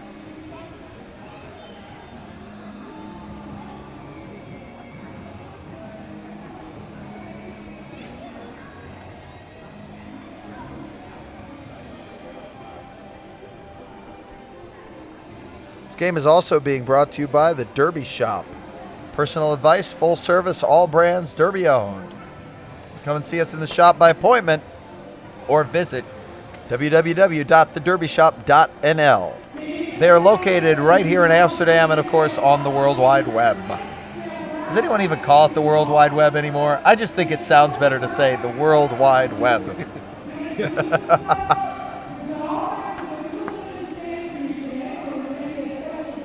You know, there's a school in the U.S. called Webb. I've always thought they should get a study abroad program called the World Wide Web, right? All right, there you see the Roller Girls of the Apocalypse getting themselves warmed up for the game. I think they're going to take the first skate out of the game.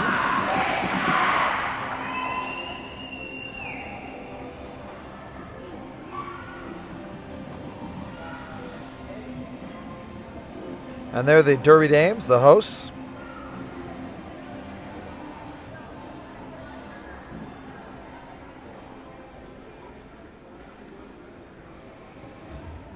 So you said a lot of players from Amsterdam, they play also in the national team? That's correct.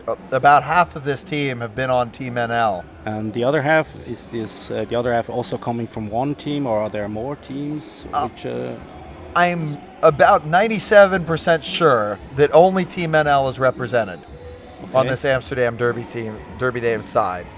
Although they are a remarkably international team. There are Swiss players for Amsterdam. There are German players. There are Americans, Canadians, French, Belgian, I believe, from all over here on the Amsterdam Derby Dames.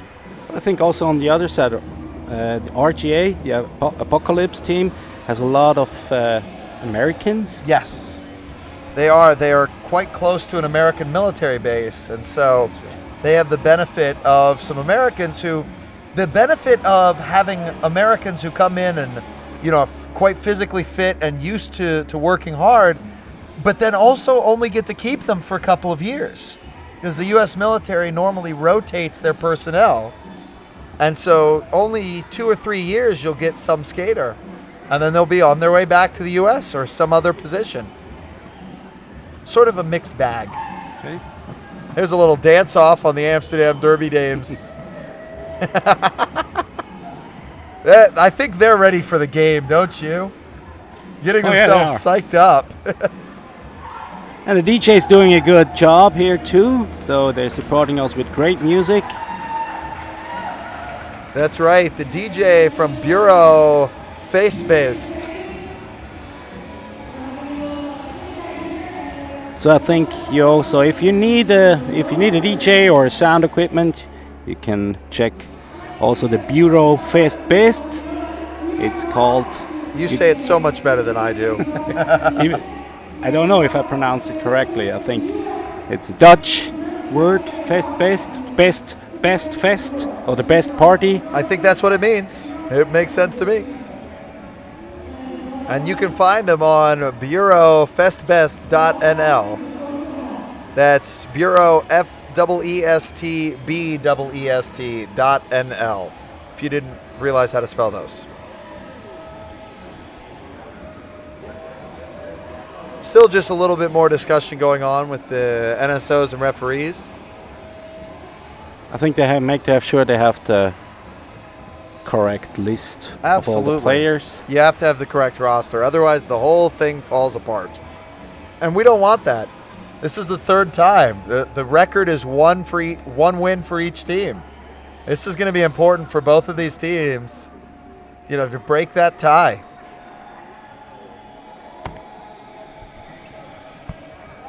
There's a good view of the Amsterdam bench. One of our officials. The rest of our officials there having a seat in the penalty box. Keep in mind, ladies and gentlemen, the penalty box at the Amsterdam Derby Dames is still unsponsored. If you're interested in sponsorship, get in touch with sponsors at amsterdamderbydames.nl. And also the Jammer line is still free. That's correct. Well, still free of sponsorship. It is, Yeah, I'm sure, not free of charge. Not free of charge. Not free of charge, of course. That is a great way to get your name well known, though. Become a sponsor of Amsterdam Derby Dames. And of course, RollerDerbyTV.com is our broadcast partner. They're sitting over there, working hard to keep the broadcast running. Hi, guys. They're waving back to me.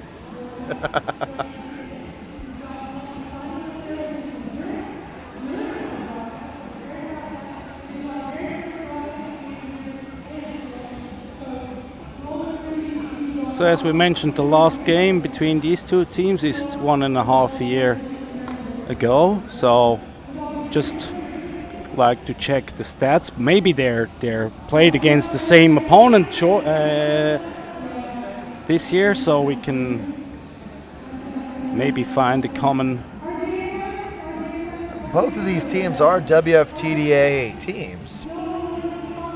And how are the Apocalypse doing lately? So more wins than losses. That's a great win escape. Looks like in 2015, according to Flat Track Stats, they won 4 and lost 3. So that's definitely not a bad place to be. And they surely improved compared to 2014. They play actually in the second Bundesliga in Germany. That's right. Germany is one of those countries that has a national league system for roller derby. Sweden as well, the UK, Finland. France is setting it up. I think it takes effect next year. And I know the Netherlands are working on it as well. I love it. It means that the Europeans are making roller derby European. It's a great thing as far as I'm concerned.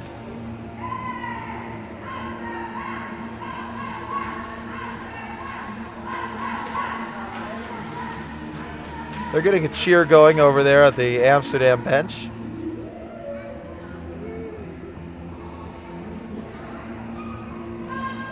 So, and if we look at the stats from Amsterdam, I see that they had also a very good year. A lot of games. They played a lot of games this year already. And they have also more wins than losses.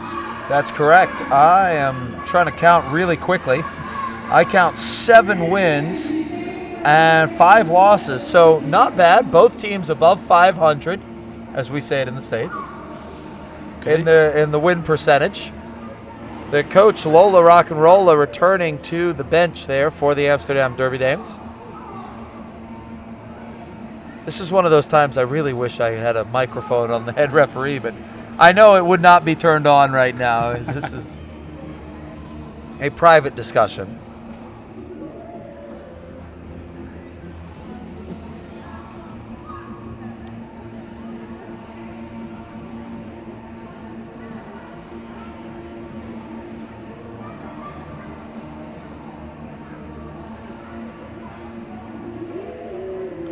Our head referee down there is Dyer Wolf, who does quite a lot of officiating at high-level European and worldwide WFTDA events. Just last month, he was at East Coast Derby Extravaganza in Feasterville, Pennsylvania, Okay. hosted by Philadelphia Roller Derby, which saw him officiating some high-level WFTDA and MRDA matchups.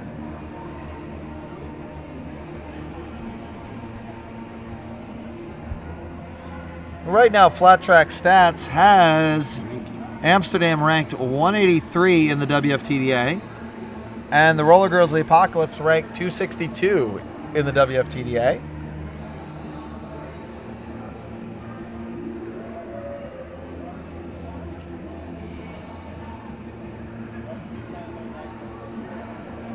Even though they're quite far away to each other, I think it's going to be a very close game, I think. I have a feeling this one's going to be a lot of fun to watch. It's going to be a lot of fun. And I think this difference of the ranking is also because Amsterdam had more games this year than the team from Germany. That's certainly an effect. And if you play more, you have the chance to win more and to improve on the ranking. Well, Amsterdam like to challenge themselves. They travel to a lot of tournaments. They get a lot of games in against some really interesting opponents.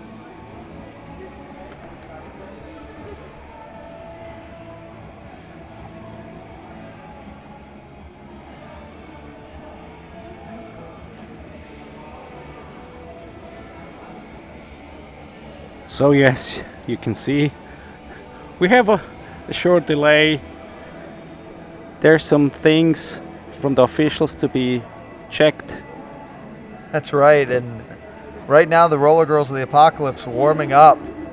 This venue is actually so large that you could fit 2 tracks in here. There's the officials' conversation with the captain and alternate from the Roller Girls of the Apocalypse. So Amsterdam challenged themselves first at the Derby Monster Cup and at, this word is in Dutch. Blood, Skates, and Tranen, the Dutch Championships. That's what it's called. Blood, Skates, and Tranen. There could be blood, skates, and tears. That makes sense. I like it. Blood, Skates, and Tears. And the Derby Monster Cup was in Lille. And then they also played in West Track Story 3 this calendar year. So they do challenge themselves by going to tournaments all across Europe. And so when they play tournaments, they play against very strong teams, and that's giving them the opportunity to improve on the ranking. Absolutely. The funny thing about rankings is winning doesn't always improve your ranking. Quite often losing against a much better team will improve your ranking. The easiest way to put it is that the ranking system assumes a score. They say the final score should be, say, 150 to 100. Well, if the final score is 150 to 120, you performed better than the ranking said you should, so you'll improve. And that's a great way to improve your ranking, whether it's a European-wide ranking or a worldwide ranking. And I heard that sometimes teams, when they play against other teams which are ranked much lower, they even think about if it's going to be a game or just a scrimmage, so that they do not maybe lose their position. Absolutely. You know, before the WFTDA calculated rankings came out, it was based on votes for what teams were ranked where in the WFTDA, and that encouraged teams to play lower ranked teams and try to run up the score as high as you could to make yourself look like the biggest team. And now that you have the calculated, it's much, much simpler because you can play teams that are better than you and still improve. I think it's so much healthier for the sport of roller derby. I'm sorry we have this extended break right now. Both teams taking an opportunity to warm up. It's almost 5 o'clock. It's almost time for my dinner. Good. Does Domino's deliver to the broadcast booth? That's my only question. I'm getting a nod from our producer, so we might get some pizza at halftime. Or some doner kebab. That stuff is amazing. Things they need to import to America. Doner kebab. Doner? You say it very, very, very funny, because doner As you said, it's like thunder in German. Oh, is it? Yeah. Thunder Kebab. That would actually be a good name for a restaurant, wouldn't it?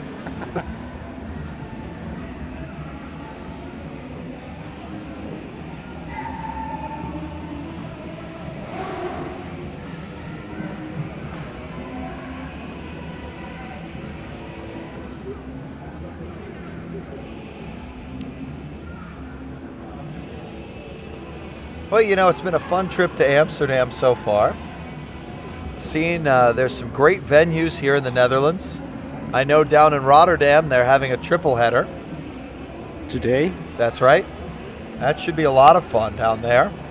It's one men's game, two women's games. And the men's team down there is pretty much 3/4 of men's team NL. Okay. So we have most of women's team NL up here and most of men's team NL down there. So that would be fun to see. Okay. I do not believe that's streamed, so unfortunately you will not be able to see that at home.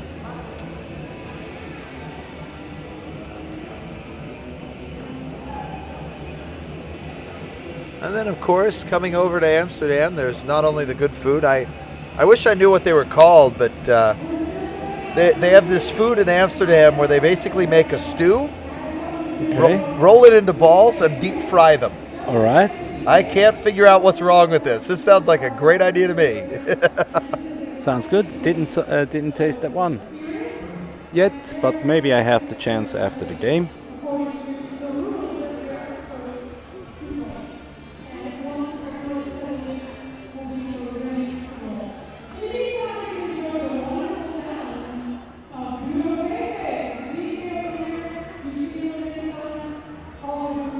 Well, they're still making sure everything is squared away down there. You know, normally I would hate having advertisements on a broadcast. So what can we learn else about Amsterdam Derby Dames? We've talked through a little bit of their history.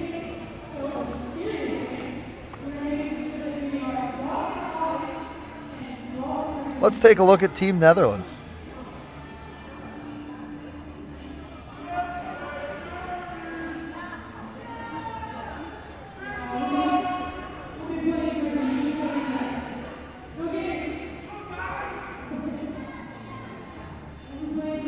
So Team Netherlands, let's take a look at their history since a number of them are out here.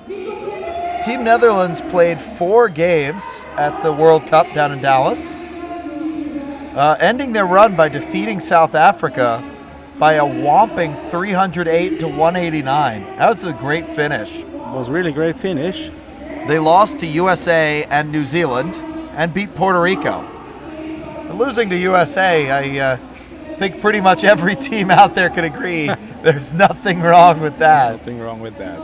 And I know several of the girls you can see on your screen right now, several of them scored against USA. Okay. So I know Ferocious was out there for one of the jams when they scored against USA. So this is a solid team. So were you announcing them at the World Cup? I did not get to announce that game, Okay. but I announced several games at the World Cup. And that was a fun event. I should make a little fun of Dallas since I've got a microphone in my hand. No, it was a wonderful event. It was in a good venue, and it was great to see teams from every continent for the first time in the history of roller derby. Every continent was represented on that track. And especially at the conclusion when they took over an arena, and it wasn't just in 3 tracks in an empty venue, in an open venue. It was in a surrounded arena, fans on all sides. It was wonderful, and the Beatles had played there, Michael Jackson had played there, Really? the Rolling Stones, and then roller derby. And then roller derby. There was one point where they had a junior derby scrimmage. So Okay. they had the best from the east side of the U.S. and Canada versus the best from the west side of the U.S. and Canada. And the west, as I recall, were playing in blue, and the east were playing in white. And they were just they were having a game. They were competitive, but it was for fun. And at one point, the blue team heard some noise and look up. Well, the French fans decided to cheer them with Allez les Bleus to the blue team. Okay. Allez les Bleus. That's what they normally cheer also at the football games, the French fans. And of course the roller derby as well, because Okay. France roller derby normally skates in blue. So they got to cheer for Les Bleus, even though Les Bleus were mostly American and all under age 18.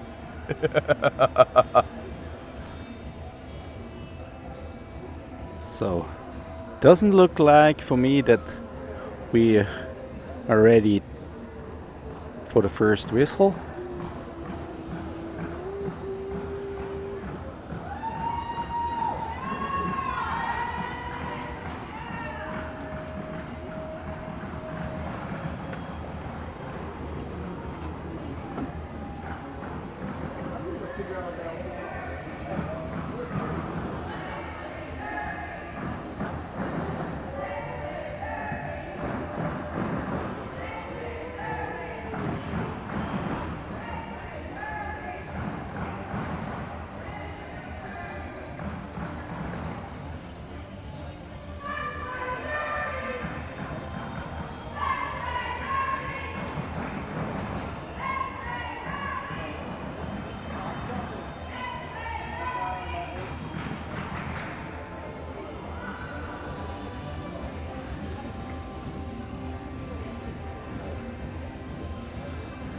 So my colleague Statman is actually checking the situation with the game manager so that we can inform you when the start of the game could be. So I think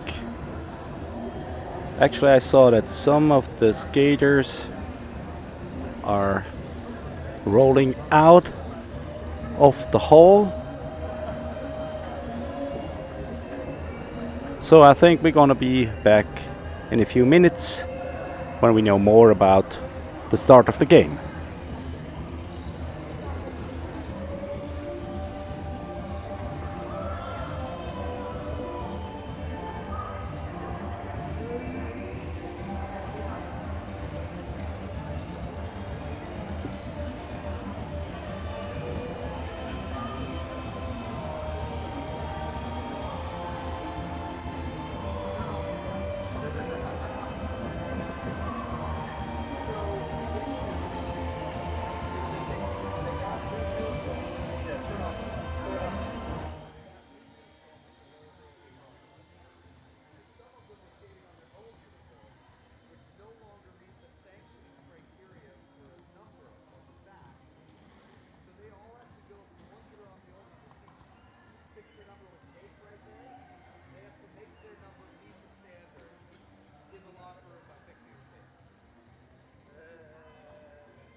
All right, we are back.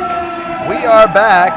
And the Roller Girls of the Apocalypse have taken to the track, doing the lap of honor to start this sanctioned game between the Roller Girls of the Apocalypse from Kaiserslautern. Kaiserslautern, yes. Kaiserslautern against the Amsterdam Derby Dames All-Stars. So, first they're taking us through the Roller Girls of the Apocalypse lineup, which includes, but is not limited to, Sweet Deceit, Verde Con Envy, Roxy Rogue, Smoke It Okie, Get Ya Some, Scrappy Q, Milf Shake, Nox Yeova, I like that one, Honey Hooligan, R.I.P. Girl, Hot Tamale, Half Pint Havoc, and Courtney Loveless. And lining them up over there on the bench is Mel Practice. And I know there are a few skaters who were unable to make it into the program, but are out there on the track. And fans of those skaters, well, we do apologize. We appreciate your skaters' presence as well.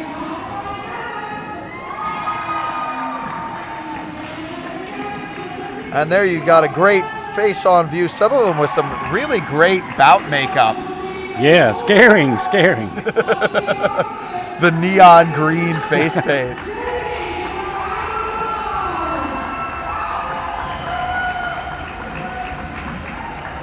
Well, you know, the team name is Roller Girls of the Apocalypse, so Toxic Sludge Green makes sense as a good choice. And here's the home team.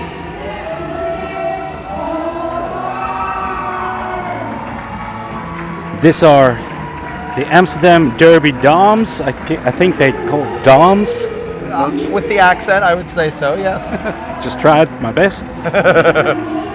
And this is Major Knox, Looney Legs, Abs of Steel. And I see Party Sparkle, Dirty Job, there's Shreddiator, and there's, we saw her before, Ferocious.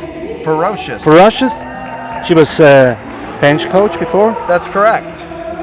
And there is Ezekiel. I hope to spell it right. Sound Solo. Kim Wilde. Petite Carnage. Fuss Roda. Lee's Lightning. And who's going to be on lineup? I cannot see. It's going to be Vegan Vengeance and Lola Rock and Rolla off skates, lining up and benching the team respectively. And they've got that great flag. How about that? Great choice of colors. And the 3 X's are the symbol of Amsterdam. I learned that this trip. Yes. Did not know that before. They're going to take one big lap. Crowd's getting into this. They're glad to see some derby happening.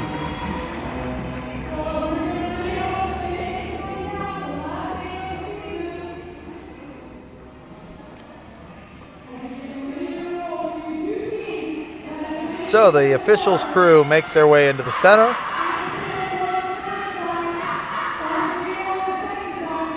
A big cheer from the Amsterdam Derby Dames bench. And they're making their way over to the jammer line. Can't yet tell who's wearing the stars. I think she forgot. She forgot the to wear the stars. star. Yes. Lee's Lightning is in position to be a jammer. Ah, she had it in her shirt. It's a cunning ploy.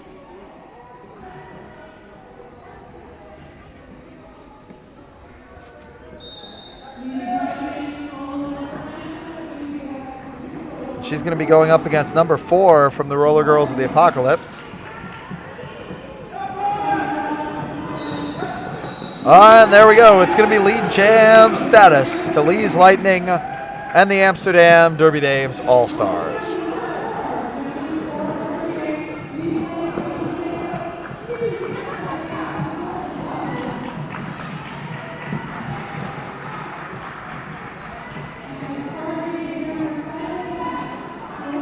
So Lee's Lightning's going to get through, calling it off.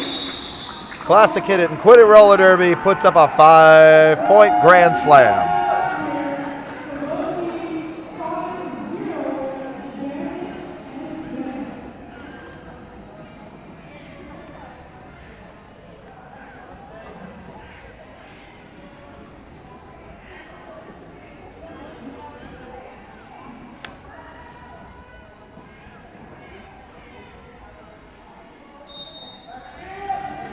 All right, it's going to be Vix jamming for the Amsterdam Derby Dames. Up against Roxy Rogue from the Roller Girls of the Apocalypse.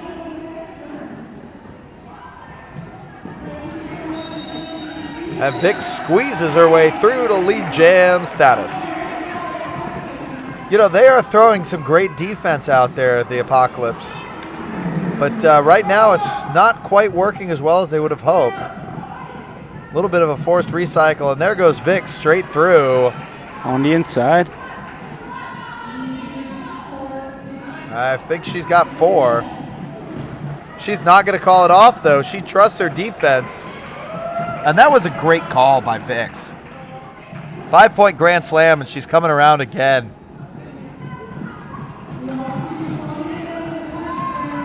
A little bit of airmail there. And it's great to see how the Amsterdam is doing the blocking, like how the blockers are rotating and always going in front. That's a great point. That they're, at least when I was coaching in Wales, we called that waterfalling. So you're just constantly falling over the front. And as you say, staying in front of their jammer, doing an excellent job. Vix, though, does a great job of waiting for that wall to part and just slide right on through. Oh, and there comes Abs of Steel with a recycle. Beautifully done. Star Pass is complete for the Roller Girls of the Apocalypse. And their new jammer is sure getting beaten up out there. Amsterdam are not playing this lightly. Vix picking up another 5. This is a 29-point jam so far. And I think I have to keep that word "so far" in it. So it's going to go from a 29-point to a 32-point jam. Wow. What a quick start. What a quick start indeed. 32-point jam. That's 7 passes. She made 7 scoring passes through the pack, plus an initial pass. Yes. All in 2 minutes. That's not too shabby.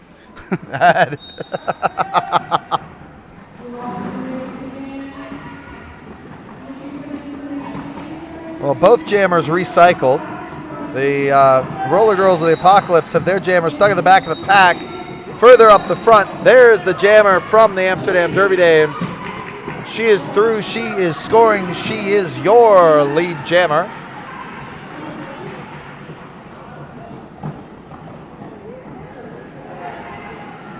And it's Lee's Lightning. She calls it off. It's going to be some more classic Hit It and Quit It roller derby. And she's got 4.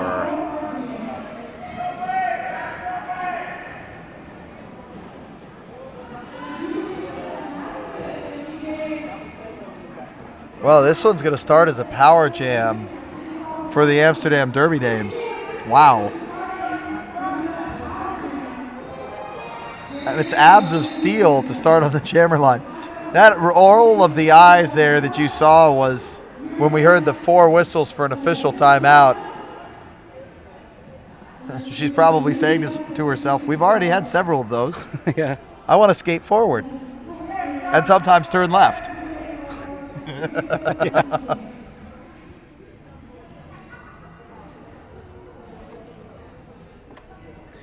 Folks, keep in mind this broadcast is brought to you by RollerDerbyTV.com. They're kind enough to bring you this broadcast. They do have a PayPal button. Please donate to keep broadcasts from Amsterdam like this coming to you.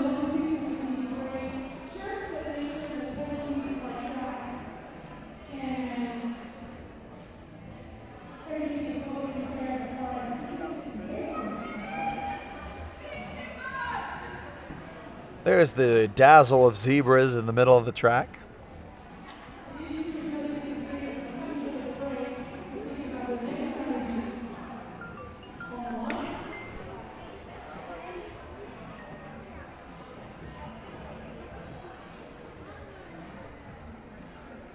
Still on an official timeout. This official timeout brought to you by Quad Roller Skate Shop. Derby owned and operated, Europe's original fully stocked brick and mortar roller derby skate shop. We love this game. Visit them online at quadrollerskateshop.com or in person at Karl Marx Platz 6 in Berlin, Germany.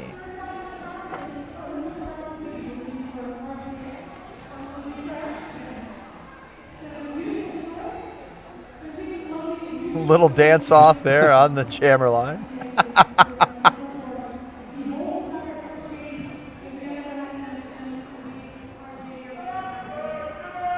Petit Carnage deciding to dance a little bit.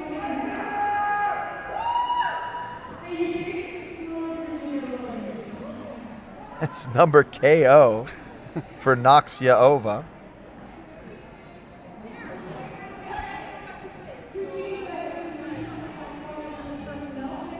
There's a little chit chat with the jammer in the box. Is she being freed from the box? Yes. Yes.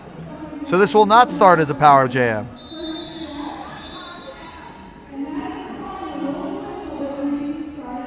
Rolling whistle means we're about to get back underway. This is not a power jam, although Amsterdam will have a 4 plays 3 pack advantage.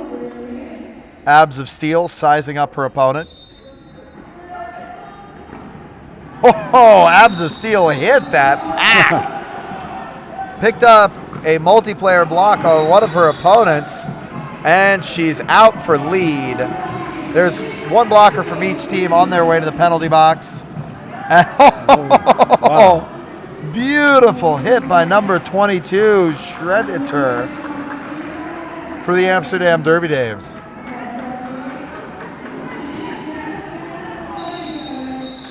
Abs of Steel going to call this one off, denying her opponent any points. We got just under 25 minutes remaining in the first half. There's already 40-point lead from Amsterdam, and it's going to be interesting to see what the roller girls of the apocalypse can do, what they can change to stop this, let's say, express train from Amsterdam. That's true. It is the Inner City Express from Amsterdam, rolling right into Kaiserslautern right now. This is some hard derby, but here we go. Lead jammer goes to Amsterdam. Number three, Kim Wilde. Whoa, and beautiful offensive blocking there from Petit Carnage from Amsterdam, and Lee's Lightning doing a great job to just bracket the end of that wall, give a free pass to their jammer around the outside. Really well done.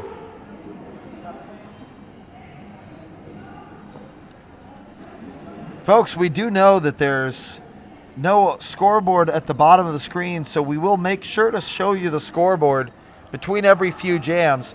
But make sure you're paying attention to the screen as that score comes up. It'll be just like you're in here in person. Vix takes on the Stars for Amsterdam, but Roller Girls of the Apocalypse lead jam for the first time, and there's a massive cheer for them.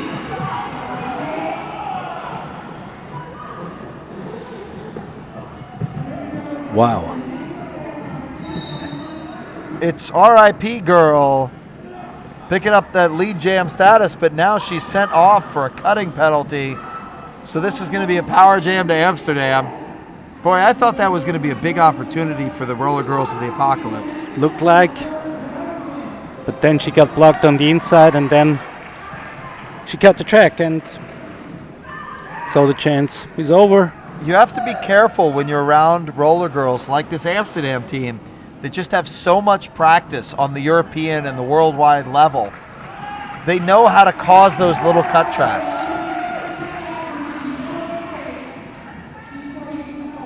Abs of Steel taken down but not out, doing some great defensive blocking right there.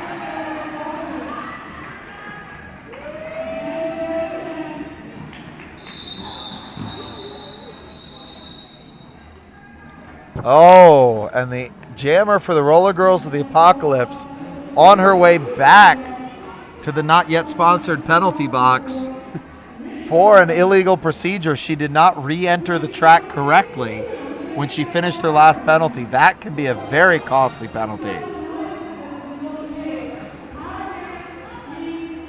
And it's an unnecessary one, I'd say. It is unnecessary. Because it's not coming from the gameplay.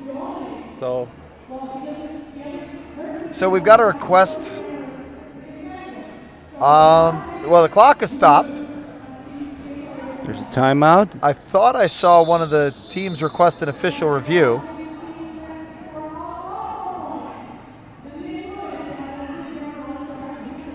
The official review is not granted. They're just going to roll on to the next jam.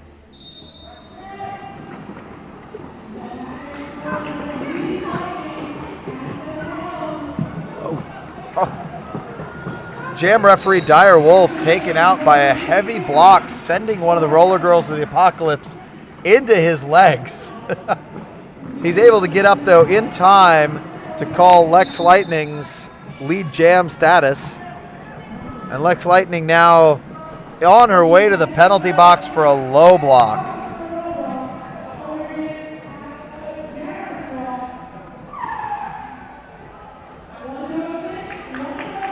So this power jam with the old switcheroo going back the other way. Roller Girls of the Apocalypse with a massive scoring opportunity right now.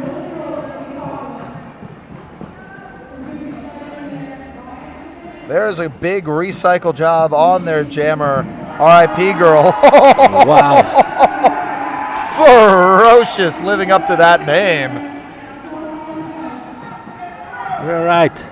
They may score points, but she's going to make them earn them. Rip Girl surely has a very hard time at the moment.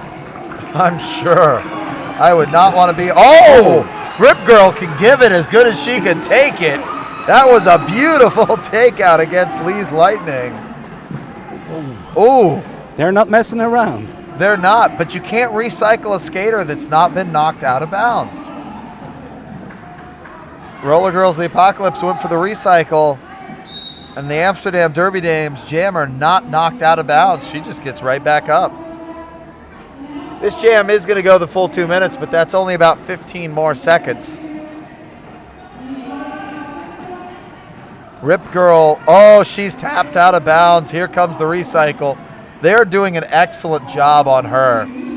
Lee's Lightning racking up the points. She's going to get a few more. How many, Mr. Wolf? 4 more. 4 more points.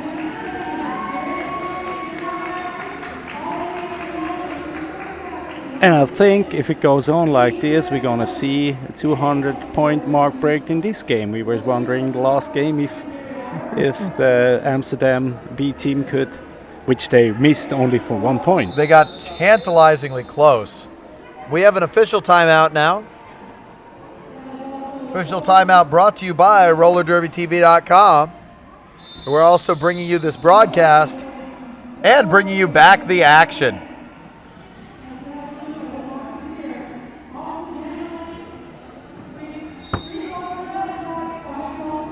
It's Vix taking the jammer line for the Amsterdam Derby Dames. She was our house announcer for the first game today. Yes. And now performing double duty wearing the stars. The other way around is Nasty, who's now the in-house announcer in this game before she was on the track. That's absolutely true. And Vic's picking up that coveted lead jam status. I heard a flurry of whistles. Vix stays on her feet, but is called for a cutting penalty. I wonder if a toe dragged through the infield. I didn't saw it from here, up here exactly, but I didn't have the right angle either. But nonetheless, she's on her way to the as yet unsponsored penalty box. So this is the first power jam for team from Kaiserslautern. That's correct. I think it's Roxy Rogue there skating around, picking up a 5-point grand slam. She's giving some cue to her team. I'm sure they have a play ready just for these situations. Runs into a full four wall of Amsterdam. Oh, they grind her down and almost onto the infield. And Vic straight through, re-entering out of the penalty box. It takes a moment to adjust her skate. Meanwhile, the meat grinder keeps going to work. There's a full 5 for the jammer from Kaiserslautern, who I believe is Roxy Rogue.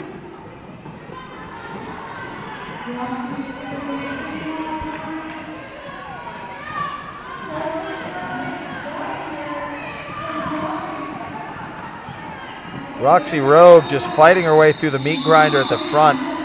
Vic's being recycled back at the back, ends the jam.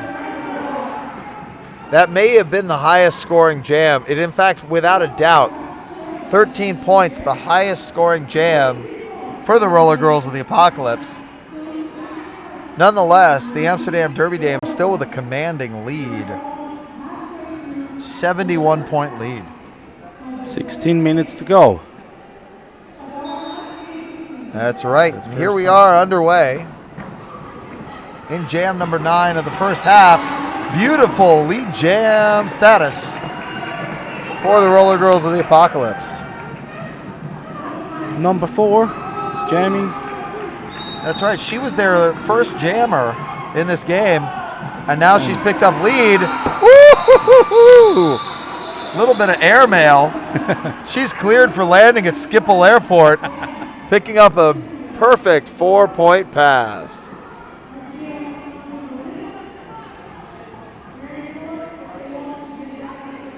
So it looks like they got surprised by the speed from Amsterdam, and now it looks like they can recover from that first. You know, I think so. They're starting to settle down. They're picking up lead jam status. They're getting some good offensive blocks in. Abs of Steel being blocked towards the outside. She was not out of bounds yet, so she can keep working. And those amazing Amsterdam Red X socks. She's got lead, but the Roller Girls of the Apocalypse not far behind. It's a jammer-on-jammer match race for this one. Those are great socks, aren't they? Yeah, they're looking great. She's going to hop, step, and a jump through. 4 points to none. And Amsterdam Derby Dames on 199. Tantalizingly close to triple digits.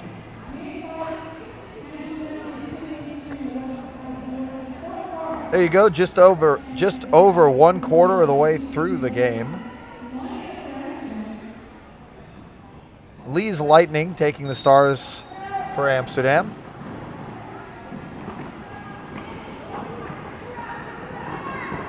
Great walling there from both teams. Look at that, it's a 2-on-4 wall, and yet those two almost unstoppable. And again, it's a jammer-on-jammer match race. Look at this. Yep. Roller Girls of the Apocalypse running for the front of the pack, trying to conserve their points, forcing Lexi Lightspeed. Woo! Airmail from the Roller Girls of the Apocalypse. And she's got the full 4-point pass. Stolen points for the girls from Kaiserslautern. Oh, this time she's tapped to the inside. She'll be recycled. Meantime, lead jammer got all 4. She's going to come around for a second pass.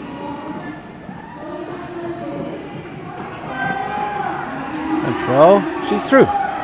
She is. So she's got 4. Right now, the Amsterdam Derby Dames winning this jam. But the skaters from Kaiserslautern have points.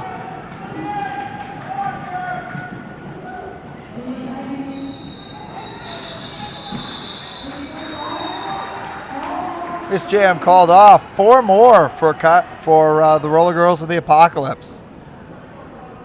They did a great job that jam. I think they're really finding their rhythm. they're finding their rhythm. They're finding also now solutions how to block the Amsterdam Jammers.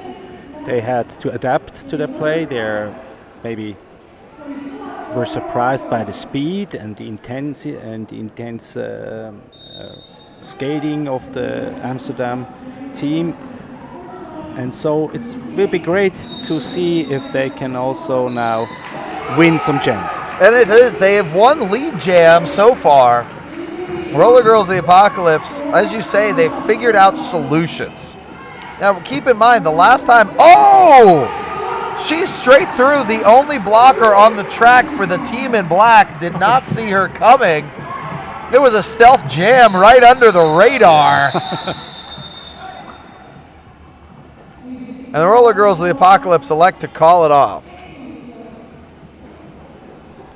I'm not sure why she elected to call it off right there, in all honesty.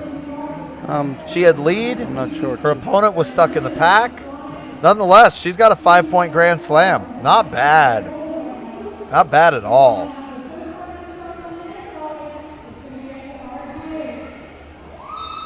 Timeout called by the Amsterdam Derby Dames.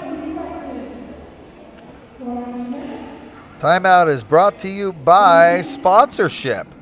Are you interested in becoming one of our sponsors here at Amsterdam Derby Dames?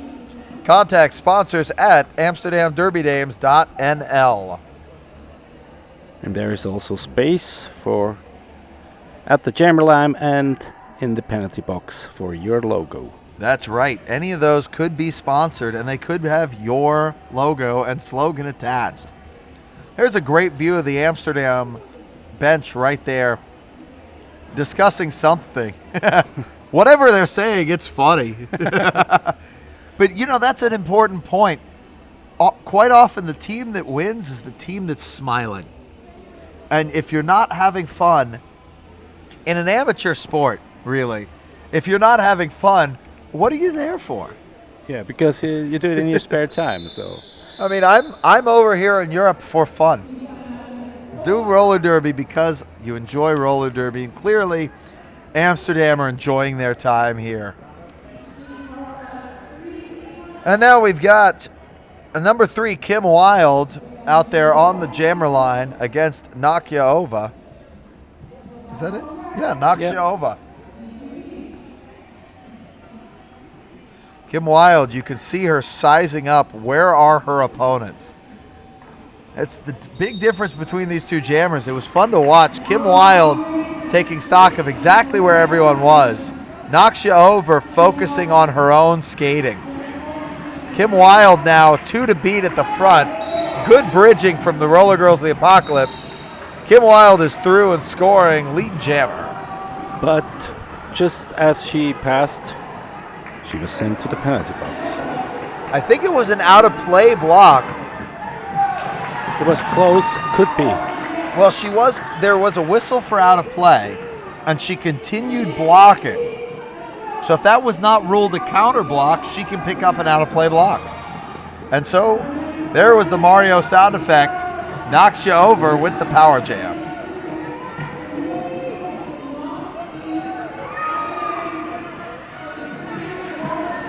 Oh, they are doing a great job. Look at Ferocious right there. Braced in, abs of steel braced in there.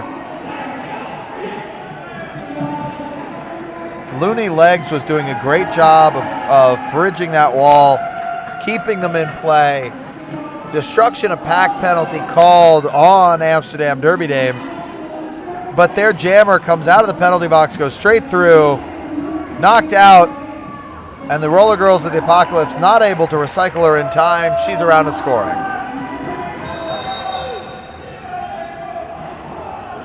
Unfortunately, they were not able to take the chance out of this power jam. And now it seems like Kim Wilde is going to collect the points. Uh-oh. Kim Wilde drove Naksha over a little bit out of bounds. Naksha over went out and back in right across the apex. Picked up that cutting penalty. Power jam to Amsterdam Derby Dames.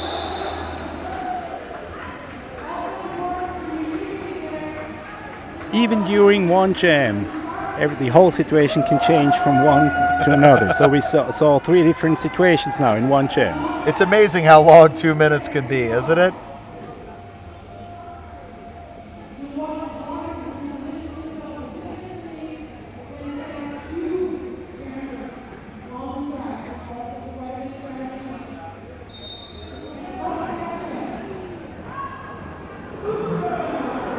It's Fusroda back on the jammer line. For the first time, I guess. I think you're right. She's got 2 to beat. She's lead because they were out of play. So Fusroda coming around to try to score some points. She's got a 3 wall at the back and a 1 at the front. Great waterfall there by her opponent, trying to stay in front of her. Goes out of play, but gets a couple of knocks in there just for good measure. Fusroda, you saw right there, coming in for a second scoring pass. Here she goes.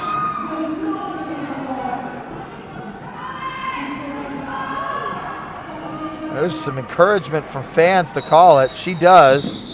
Knocks you over, putting 2 points up on the board as well. So that timing call not quite in time by Fusroda. Yeah, it's a little bit too late. Just seconds. So about 8 minutes remaining in the first half. There's that Quad Skate Shop logo reminding you that they are sponsoring this game.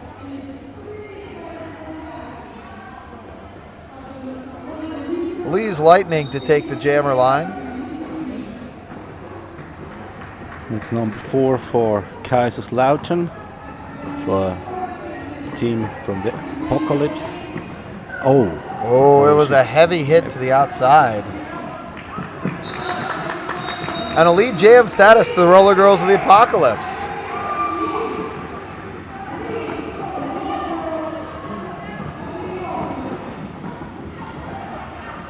Oh, it's a big recycle from Ferocious. And the Roller Girls of the Apocalypse call it off.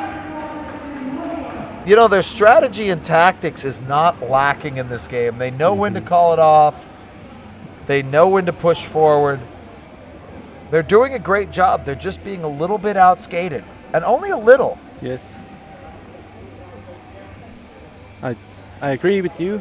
And we're going to see now number 777 it is for Amsterdam.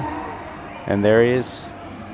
That's right. That's Vix for Amsterdam. Vix, and it's... Well, unfortunately, her number's rubbed off of her shoulder, so I can hardly read it.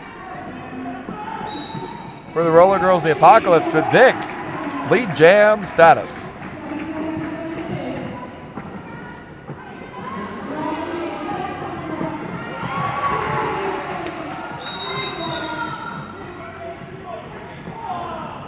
Vix getting through for 5,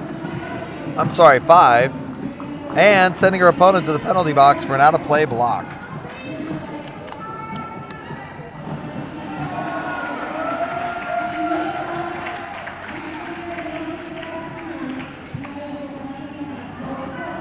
Oh, you saw that, I saw that. A little sneaky, almost a star pass, but held on to it. Number 70 for the team from Kaiserslautern, picking up an illegal block. It's a block to the back on her way to the penalty box. So this is going to go as a power jam with Roxy Rogue cooling her heels and thinking about what she's done.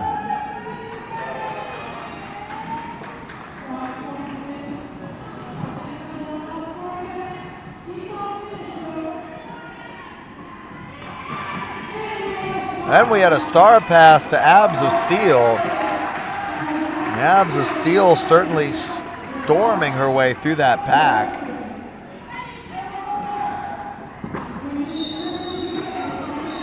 Half a spin from Abs and then a cut through to the outside. 5 points. 5 points again.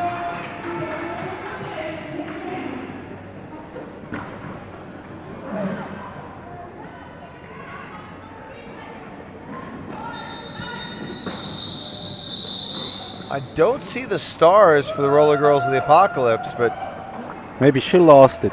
one of their skaters is A little bit winded after that jam. You know, that was hard work.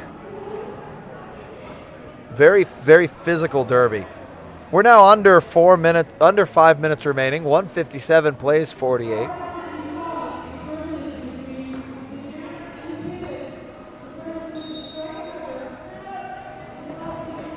And we have 2 players from Kaiserslautern in the box and 1 from Amsterdam. So it's a little bit of a diet pack out there and lead jam status to Lee's Lightning.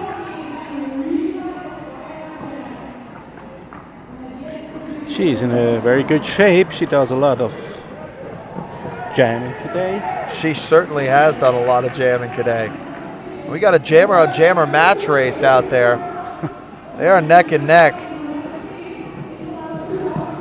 Oh, great shoulder charge. Didn't slow her down much, but I'm sure she felt it. She felt it, but from the counter block, she got in the right direction to get through the pack.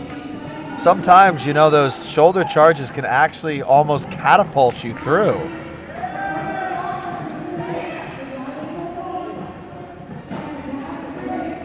Just one more to beat. There she goes. She does a great job of bouncing off of some of those blocks, doesn't she?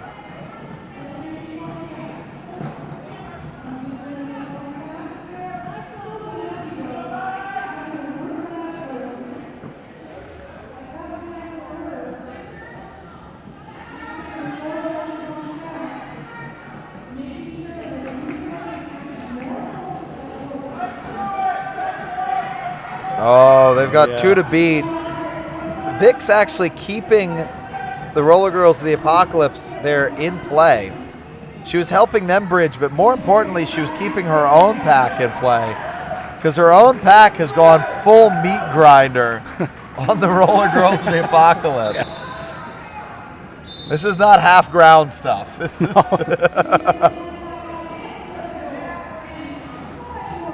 Wow, this was a...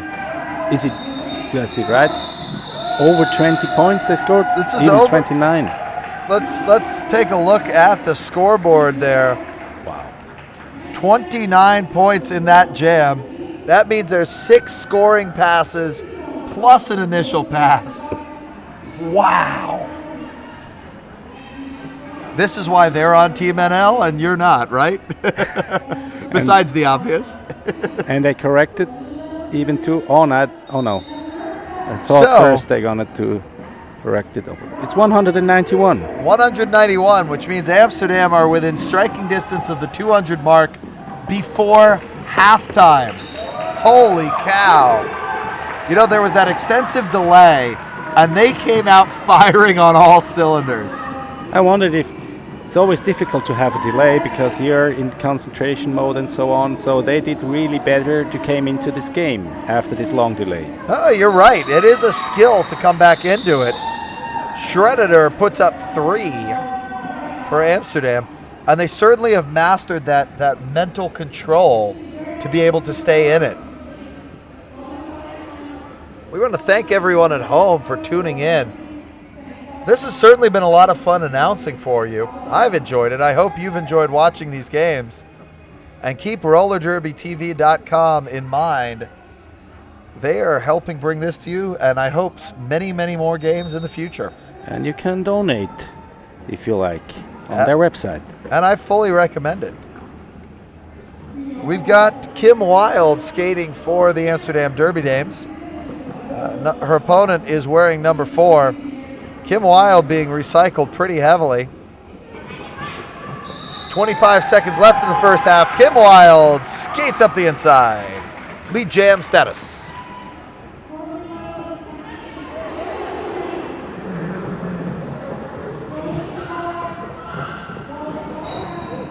Something I saw again now is that the blockers from Kaiserslautern, they focus more on supporting their own jammer.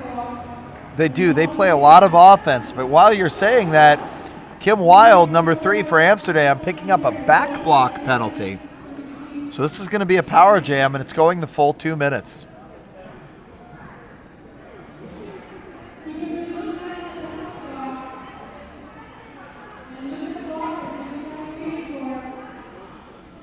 The NSO there in the box was telling the pivot come jammer now for the roller girls of the apocalypse to leave, enter the track. Because she was the jammer, in the new rule, the most recent rules, once you receive the stars, you are the jammer, whether or not they're on your head.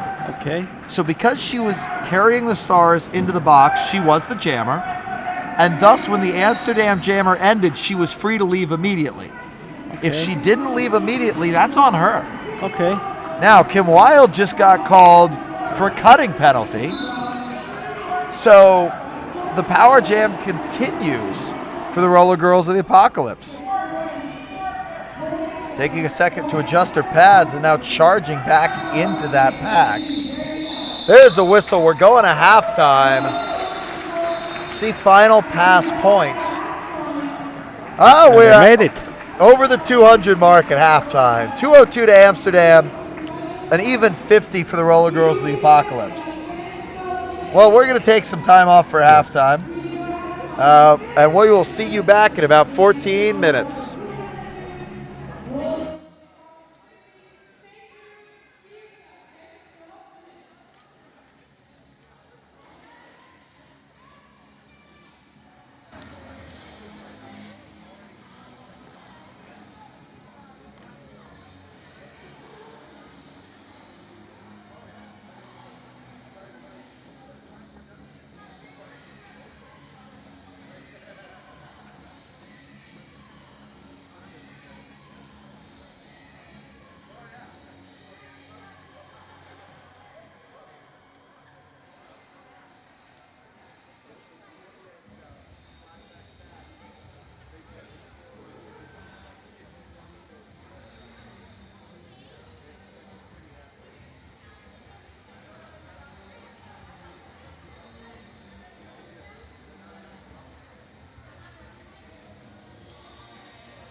So, here we are back from the halftime break. We could have some sun shining on our faces. Sun is really beautiful shining outside. It's a beautiful day out there, and one of the things I love about this corner of Europe is the way your definition of hot and mine are definitely two different things. Really? As far as I'm concerned, it's a beautiful day.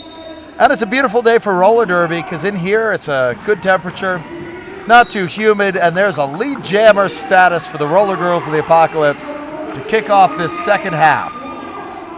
Well, that's a good start for them. Well, it all starts with picking up lead jams. If you can pick up lead jams, everything else becomes a little bit easier. A little bit easier. And this is Smokin' Okie with number 4. Smokin' Okie. I like that name. Something tells me she's from Oklahoma. Yeah. There you go. She's got another pass under her belt. She's going to call it off. Picking up a 4, so I think she's got 9 on that jam.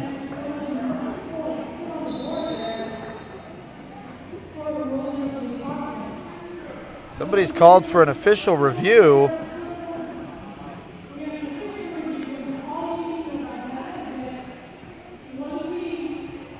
So undoubtedly, Amsterdam Derby Dames going to request that they call a penalty on someone. They're going to question the no call. Petit Carnage reminding her opponent to put in her mouth guard.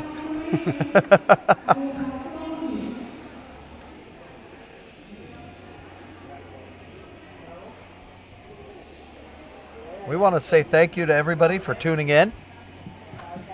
We hope you're enjoying this game back at home as much as we're enjoying it here.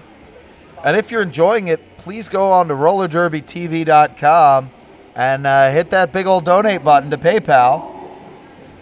Give us a couple of euro, pounds, dollars, zloty, Swiss francs, kroner, whatever. Whatever. They will appreciate that.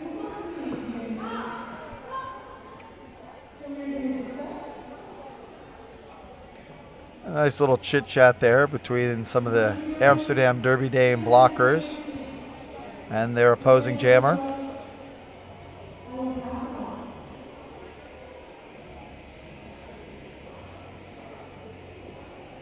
It's going to be Sweet Deceit jamming there for the Roller Girls of the Apocalypse. And there's Vix, who's going to be taking over jamming for the Amsterdam Derby Dames. Shredded her in the huddle with Petit Carnage. And Fusroda.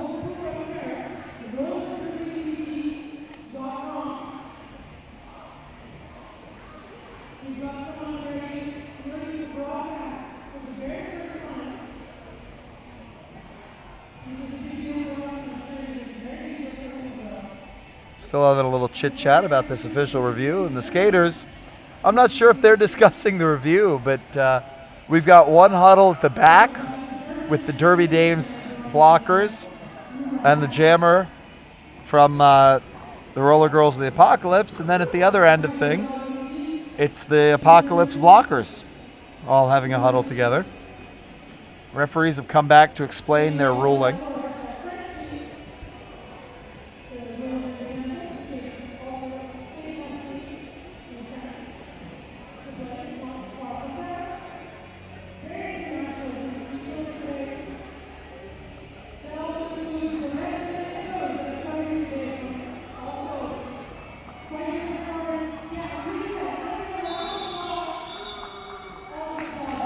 All right, the official review is over.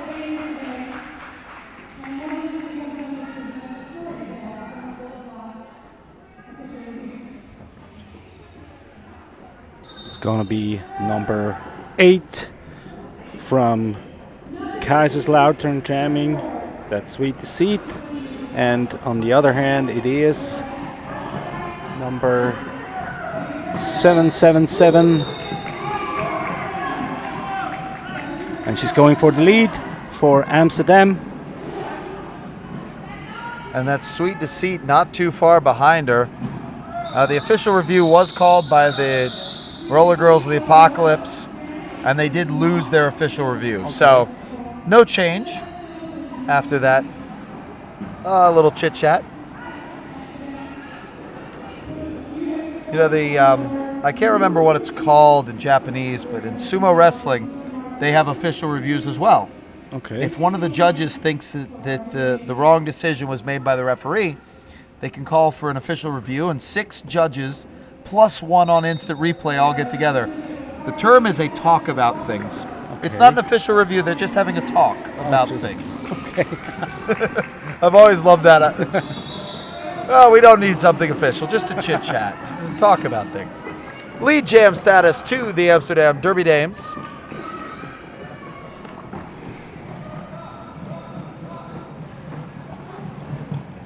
With number 68, Lee's Lightning picking up the 4 points, 5-point Grand Slam.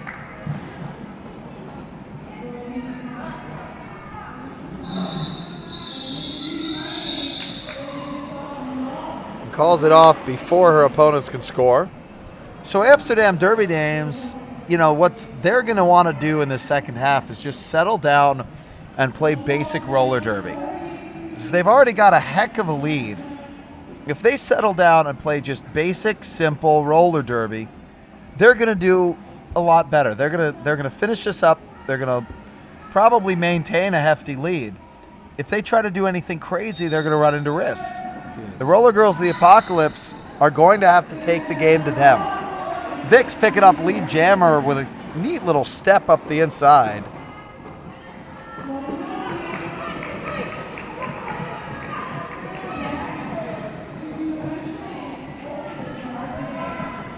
She's around on her scoring pass, up the outside. Great offensive blocks for her. You know, it's that classic roller derby. They are so good at it. And it's nothing special. They do just basics. So they do not do fancy things. They just classic, old-fashioned roller derby.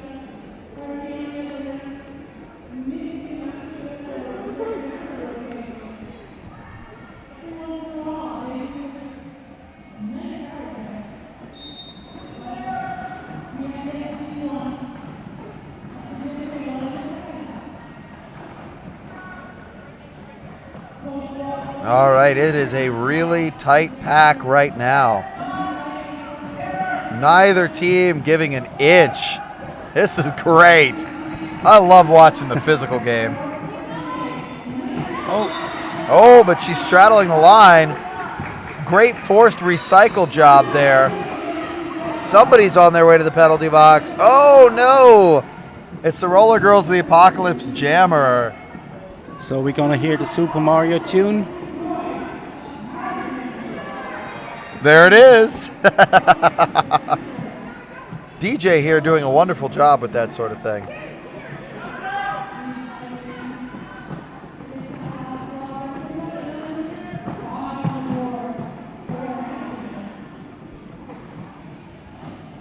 This is a huge opportunity for Amsterdam to keep running up that total. This is going to massively help their rankings. Now, I was informed that the score expectation for this game is still a wider score line than it is right now. So Amsterdam are going to have to keep scoring in order to improve as a result of this game. Okay. Of course, rankings, we know rankings are just concocted by a couple of people rolling some dice. No, those people over at Flat Track Stats and at the WFTDA rankings engine, they have done an excellent job coming up with a system that it may be complicated, but to me at least, it makes sense. I may not know exactly how far they're going to move, but I can sure understand who won this game, who is going to advance. Sometimes they both advance, actually.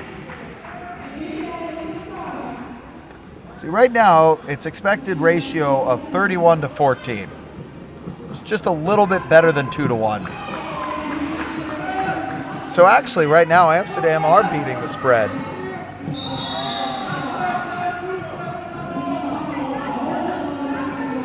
There we go. Vix is Picking up another 5.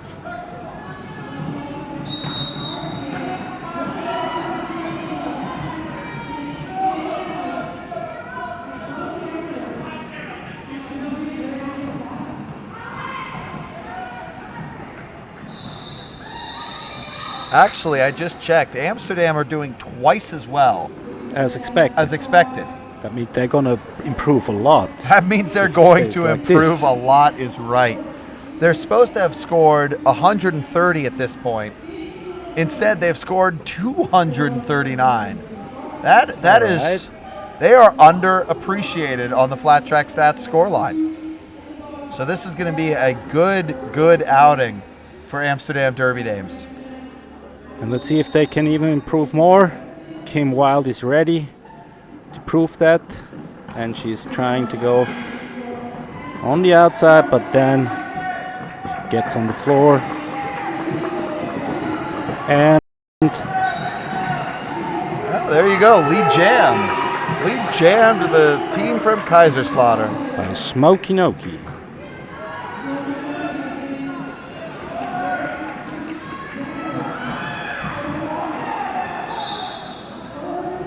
Smokinoki coming around on a scoring pass. She's going to call it off, conceding none and picking up. Well, the referees are going to have a talk about things. Figure out how many points she actually had. 4. Give her 4. Abs of Steel taking the jammer line.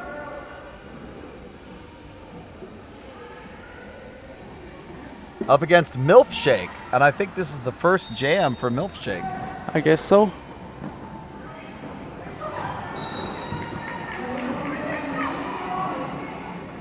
And there she goes and gets the Not lead stem lead. status. Yes. She's lead, but shortly after she got the lead jammer, she was knocked down. Oh no, she stepped onto the infield and then back into play. Yeah. So Milfshake on her way to the penalty box. Too bad. It looked so good. It really did. She had lead, she just didn't guard it well, you know what I mean? But it's a And cutting penalty for her opponent. It's going to be a jammer switcheroo, and this one's going to go the full 2 minutes. it's true. And the blocker of her team, they didn't manage to support her No, in this situation. They just looked in front of. That's a good point. The blockers did need to come back and throw a lot of offense just to help her through, especially when they get that lead. There's no lead, so why not go for a star pass or a star stash? I believe Why not? Milfshake still has it. That looked like a pass to me. Yes, it was. That's a smart move right there. Yeah. The downside, of course, Milfshake had finished her initial pass, so there were no points on that pass That's true. when there could have been. Nonetheless, this is a scoring opportunity For Amsterdam. and for the Roller Girls of the Apocalypse. For both teams at the moment, yeah.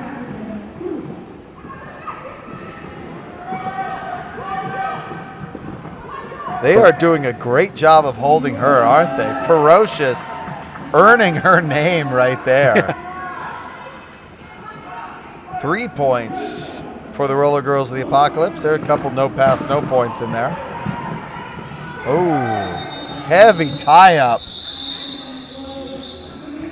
That was a physical jam, a very physical jam. Also, I love it when the jammer calls their own jammer points, Yes. and they're wrong because they gave themselves too few. The in jammer, this situation. yeah, the jammer Okay. from the Roller Girls of the Apocalypse was calling for 1 point, and the referee had given her 2. In other women's sport, I just read that Serena Williams won at Wimbledon today, Okay. setting her up to win the Grand Slam if she could win at the U.S. Open in New York. So, Oh. congratulations to her, and definitely wishing her good luck to finish the Grand Slam. Speaking of Grand Slams, let's see if somebody can put one up in this jam.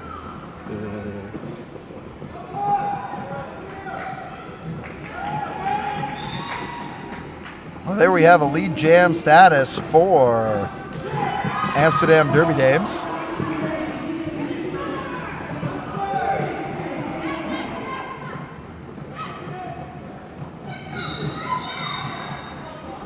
A flurry of whistles. Somebody's on their way to the penalty box. And as the last jam, this one is too a very physical one, and that means that it's gonna take a lot of energy from both teams. The more physical jams you have and the longer the game's lasting, the more difficult it will be also to keep the concentration, because then you're exhausted and you cannot. Without a doubt, exhausted teams tend to commit more penalties. And I know that was a massive hit, and it is illegal. Holy cow, the cameras were right on that one. But you're right, with the more tired you get, the harder it becomes to play the game of roller derby. There is nothing left in the tank. And it's not like football where you maybe can save a little bit of energy. Right, there's no conserving it when you're out on the track. You maybe change your jammer rotation or take a timeout. But there you have it. We've got a lead, or we out and scoring for the Roller Girls the Apocalypse, and they got a lot of love from the crowd.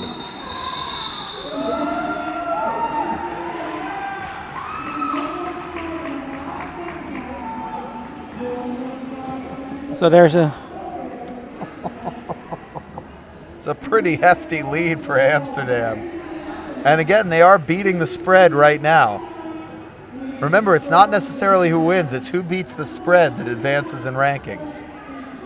And that's a good thing, because then, as you said before, they're not like having, or in the temptation, they do not have temptation to test things, so they just go ahead. So absolutely, and this game is sanctioned, so it will go to help WFTDA rankings of whoever gets the benefit. Right now, that looks like Amsterdam. They've got lead jam status again. Man, they are putting on a masterclass in this game. You want to learn how to play roller derby, just watch this over again.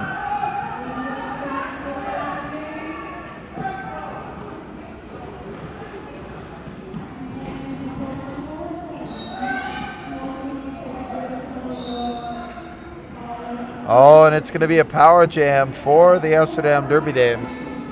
Forearms penalty on the Apocalypse jammer. And it's the captain of Team Amsterdam jamming. That's Lee's Lightning. Lee's Lightning almost sounds like a horse's name, doesn't it? Like a horse's name. Horse's name? Couldn't you see putting a bet on Lee's Lightning to win the Kentucky Derby? Well, right now she is jamming like she should be at the Kentucky Derby. Yeah. She's in the front furlong. Oh, she's coming down the back straight. It's Lee's Lightning with the lead jam. And boy, is she power jamming this one. Teammates changing strategy about every other pass. Sometimes they're offering offense. Sometimes they're holding back and letting her do the work. And they're doing a great job of paying attention to her. So when she needs the help, there it comes. Look at that. Cannonball run there from Abs of Steel. So teamwork is definitely working very well today in the Team Amsterdam. And as you said, they're able to switch from defense to support offense, and they're switching very quickly. Absolutely. They're switching so quickly. It's impressive to watch. Downright impressive. We're 3/4 of the way through this game. Amsterdam knocking on the door of 300. Wow. And they're up on the as yet unsponsored jammer line. Get in touch with sponsorship at AmsterdamDerbyDames.nl. There's lead jam status. No, it's a forearms penalty. That's a forearms penalty on Ezekiel 25:17, which means power jam for the RGA. Absolutely. So the skaters from Kaiserslautern with a big opportunity here. They tried to go for the airlift of the Jammer Stars. Ferocious saw it a mile off, moved herself into position in front of the pivot. And there's the rest of that team doing a great job. And even they're only two, they're doing this waterfalling thing very well. They're doing a great job of it.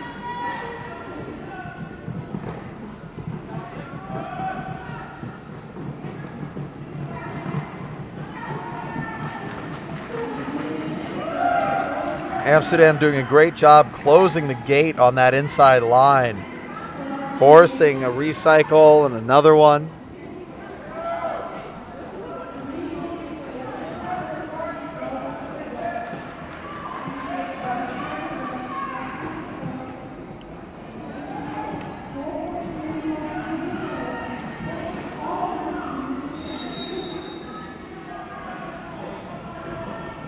The Roller Girls of the Apocalypse Jammer attempted to call it off there. She was, of course, not lead jammer, so the referee not allowing her to call it off. Of course, in these days, now that there's no minors, that's not a penalty. It's just you can't do that. It's a you can't do that. It was a minor before. It was a minor before, that's correct. It was a no-no, but not a bad no-no. Just a small no-no. Well, there's the 300 up for the Amsterdam Derby Dames. There's an official review, I guess, or so somebody. Yes, official review. Great, well spotted. Amsterdam Derby Dames requesting an official review. And this official review is brought to you by Quad Roller Skate Shop, Europe's original fully stocked brick and mortar roller derby skate shop with skates, protection, wheels, apparel, and more. Derby owned and operated. We love this game. QuadRollerSkateShop.com or in person on Karl Marxplatz. And we also like to remind you that there is space on the jammer line for your logo. There's also space in the penalty box for your logo if you want to become a sponsor of the Amsterdam Roller Dames. And we want to remind you that this is all brought to you by RollerDerbyTV.com. So if you're enjoying this coverage, and this coverage is without commercial interruption, I know that's not always a big deal over here in Europe. In the US, that is a huge honking deal. There is nothing without commercial interruption in the United States. So if you're enjoying a without commercial interruption coverage of roller derby, oh, there was the flag from Amsterdam Derby Dames. Please feel free to donate some money, whether it's pounds or euros or zlotys, Swiss francs, kroner, Australian dollars. Please donate to RollerDerbyTV.com.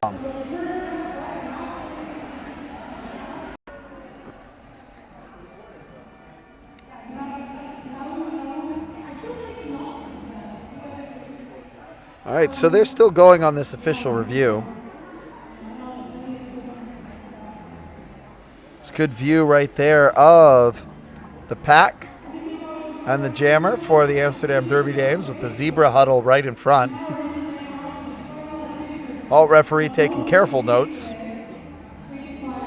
Referee Direwolf with a great little official review pose there. I don't know why all the referees apparently, when they're listening to an official review, it's leaning forward with their hands behind their back. But it's pretty much all of them. Official review pose. Never heard that. Well, it's almost like they can get rid of the official review O signal. The official review signal is just put your hands behind your back and lean forward. Oh, we have an official review. And all you need to do is lean towards the team that called it. So it looks like Vix is going to be taking the jammer line when this official review ends. Petit Carnage is going to be blocking, as is Shredditor. And I saw Ferocious earlier with the pivot stripe. I'm sorry, Abs of Steel has the pivot stripe. Ferocious is rounding out the blocking lineup. I don't think she's waving to our camera. Although they should.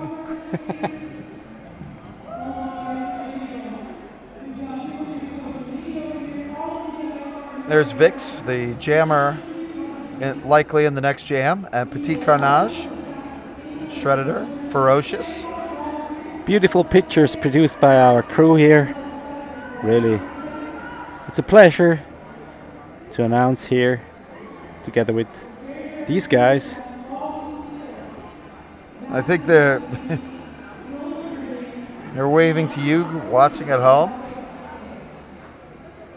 And we do want to thank you for tuning in. We hope you're enjoying this coverage of Amsterdam Derby Dames against Roller Girls of the Apocalypse. In this game, Roller Girls of the Apocalypse looking to beat the spread, of course. Amsterdam Derby Dames looking to increase their ranking. It is sanctioned. It is too late for it to count towards the 2015 playoff standings. Mm-hmm. But that, if you're not going to make the 2015 playoffs anyway, it makes sense to play a game right now, because now you can, it's a good time of year, and you can get those ranking points and set yourself up in much better position for 2016. And I know there are more and more and more European teams being ranked highly in the WFTDA. And it's amazing to me to watch the American fans who really have no idea that these teams are so good. They're shocked. Feeling there's a whole nother world. Yeah. Watch Stockholm. Watch Crime City. That's true. And there is a scrimmage this weekend with some stars from the US. So what was it yesterday? We had That's right. There's a boot camp. boot camp down in Lille, I believe. Lille in France. In France, with see, you say that so much better than I do. It's France. In France. France. With Susie Hot Rod and Sexy Slady anchoring a boot camp and a scrimmage down there in Lille. And I know there are a lot of people going to that. As well, today here in the Netherlands, there's a triple header at Rotterdam with Rotterdam's A and B women's team. And also my home team is playing today, the Zurich City Roller Girls. I think they play in Munich today. And I hope that they had a great match, a great game, and a lot of fun. I'd love to go to Munich one of these days. You should go in October when there's the Oktoberfest. I've heard things about that. You know, that's taken over the world by now. Yeah. All right, it looks like we're about ready. A thumbs up from Ferocious.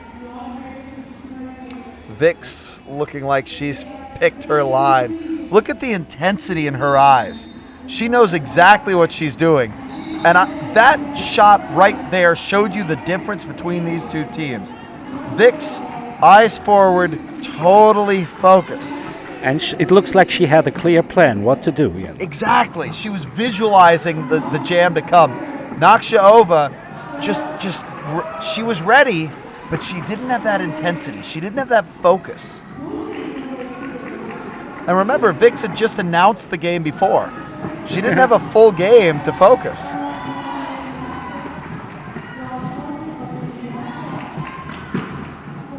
Great shot there, abs of steel, water falling into the front of the pack.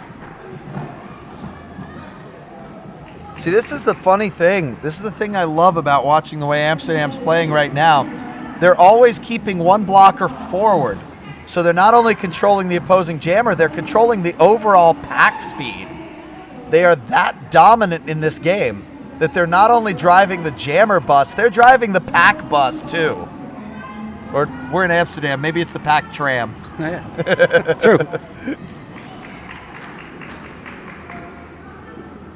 They are doing a beautiful job of that. We have a completed star pass now for the Roller Girls of the Apocalypse. And meanwhile, Vix, she's just doing laps. Oh, is there a game going on? I'm here to skate some laps. And this is going to be a jam. I think we're going to see a jam which is scoring more than 30 points. Well, you know, I'm going to let you in on a little secret. The record is 35. Really? Really? Okay. I'm 90% sure it's 35. Could be 37. But she's not. She's not at finished yet. 35. That was 35. So She may have just Eagle. tied the record for most points in a jam right here in Amsterdam. That's huge.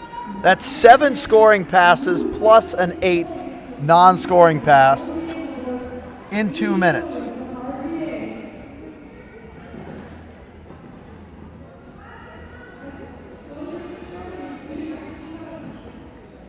That's about a 20-5. okay. She was not quite skating a full 27-5 speed, but she was skating a 20-5 with a full track of opponents.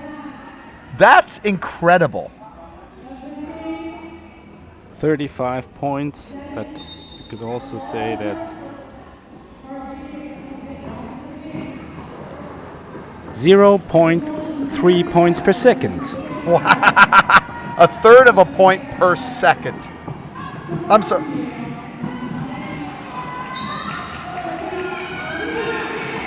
Is that a lead jam for the Roller Girls of the Apocalypse?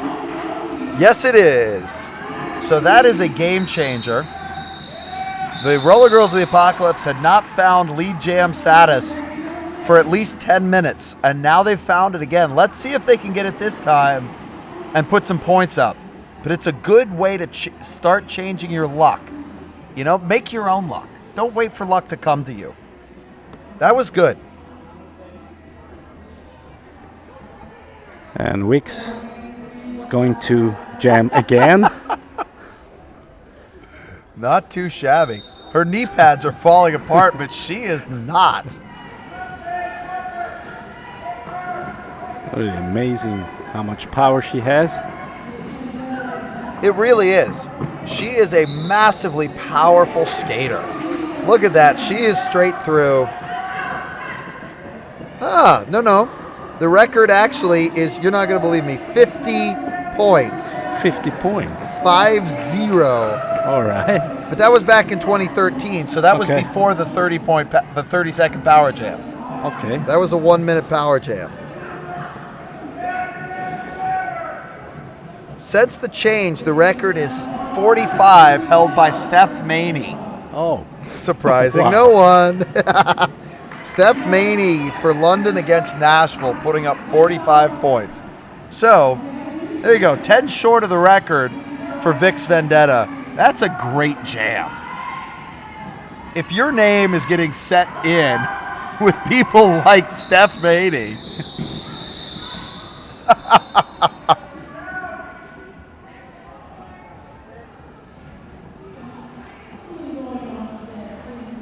boy, they are knocking on the door of 400. They are knocking on the door of 400 points. That is not too shabby.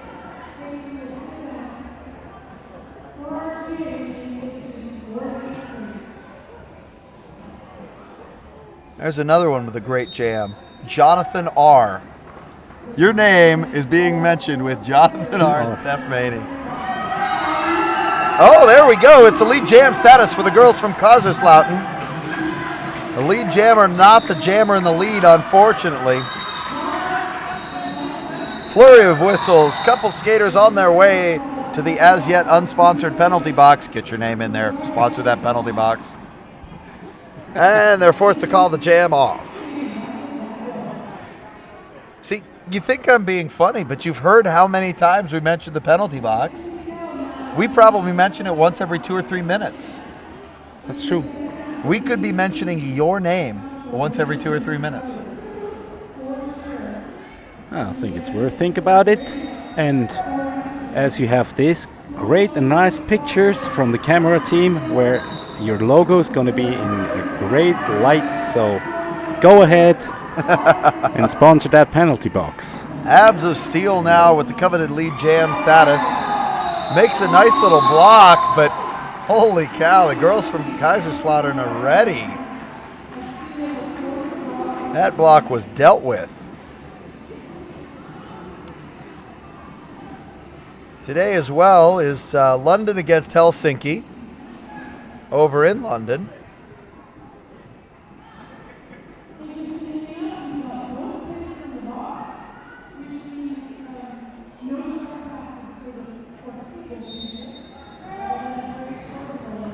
we see Lee's Lightning jamming for Amsterdam.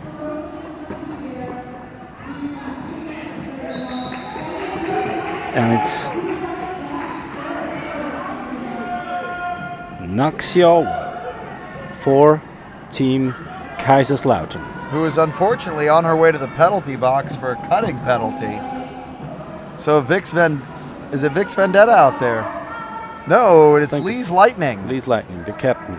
The captain is picking up. There's the 5 in the sky. But you saw from her skating stance, she is starting to run low on juice. I mean, it was an intense game. How many times we mentioned it's a very physical jam, so that's the result of it.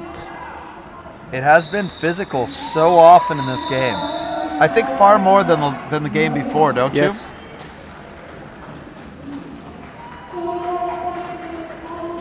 .372. 28 points shy of the 400 mark. And 4 minutes to go. That's a score reserved for cricket.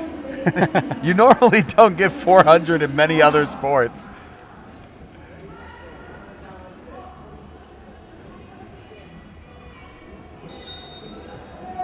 There we go, starting off this power jam. It's going to be Fusroda, I believe. We didn't saw her so many times, so it's maybe twice, the second or the third time she's jamming. That sounds about right to me. Ooh, look at that. We've got a RollerDerbyTV.com bug in the upper left-hand corner. That's fancy. Look at that. There's a big 4-point pass, for Fusroda.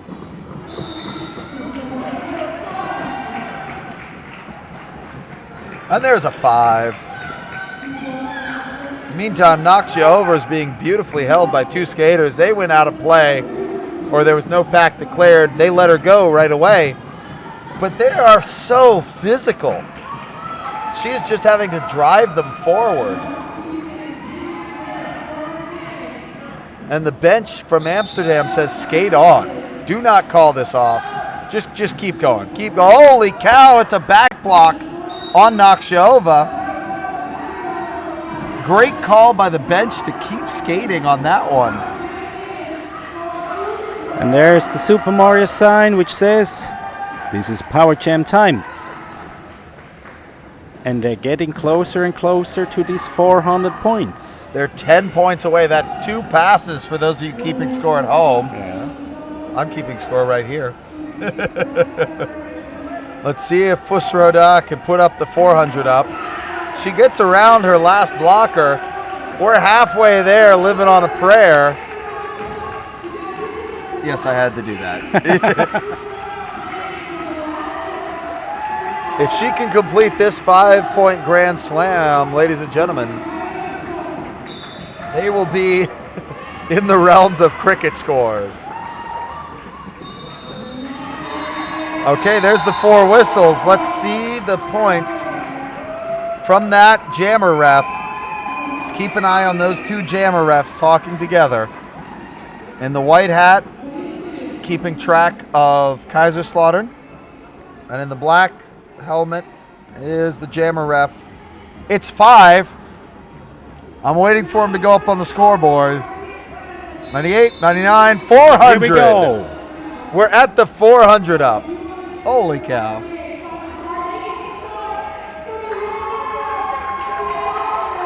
But you know what?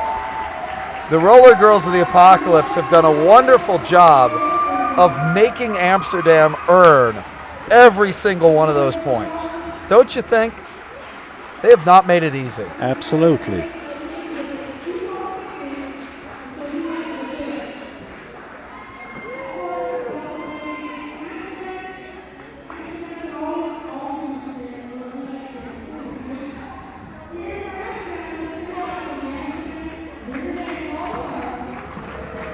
All right, there's a good view of the jammer line right there. Lee's Lightning set to take the Stars for a power jam that starts with 1:16 left on the clock. Depending on how Lee's Lightning and Amsterdam want to play this, we could be seeing the end of the game. At the end of the jam. Holy cow, no, it's not a power jam. Power jam says no. And it's Smokey Okie for the Roller Girls of the Apocalypse. Holy cow, this jam just got a lot more interesting. Roller Girls of the Apocalypse on 88 points. If they could put up a 12-point jam, there's triple digits for them too. That would be great. I would really hope for them to reach this magic mark, this 100 mark. Oh, they're playing a 4-wall Amsterdam. The jammer joined the defense for a moment. Yeah. Now she's out. She's scoring lead jammer status to Amsterdam. A little celebration with the crowd. The crowd may not be huge, but they are loud. They're loud. Yeah, they're loud and they're funny and they are funny. They're really enjoying this game. Oh! Ferocious says sit down. Smokey Okie coming back with a grin on her face says that was a good hit. It's one of the things I love about roller derby. Yes. Roller derby and rugby are the two games where you say, thank you for that hit. That was awesome. Yeah, and this is something which you don't see in other sports, like rugby, like football especially, where they're just, I mean, they fall even though they're not get touched and so. Oh, yeah. They go down clutching their face because someone breathed on them. It's a ad on American television during the last World Cup. One of the USA soccer players is talking with an anchor, one of the presenters, and another player from USA walks by and passes in the hallway and then goes down clutching her face. And the other one says, just get up. No one buying it.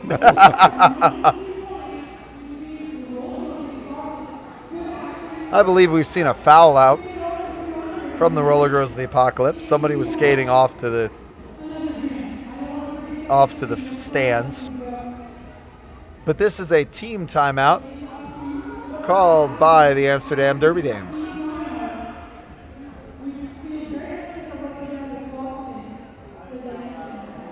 So this does ensure, this timeout is called with 1 second left on the clock, which means that we will be seeing this final jam. That's why they called it.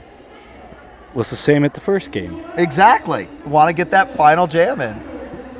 A little bit of dancing there on the jammer line. And Wicks, she's got a chance to finish. She gets to finish. Game. Absolutely. And she really.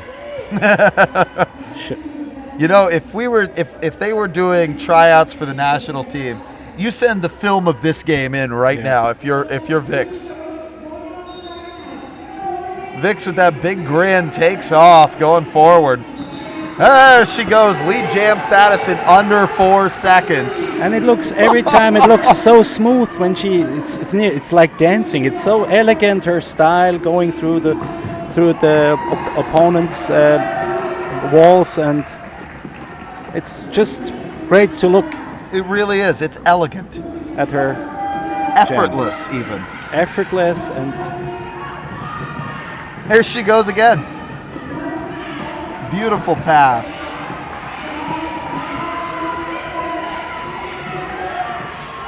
The fans of the Amsterdam flag up, or the Amsterdam Derby Dames flag up and flying over on turn 2. Meanwhile, Vix still scoring.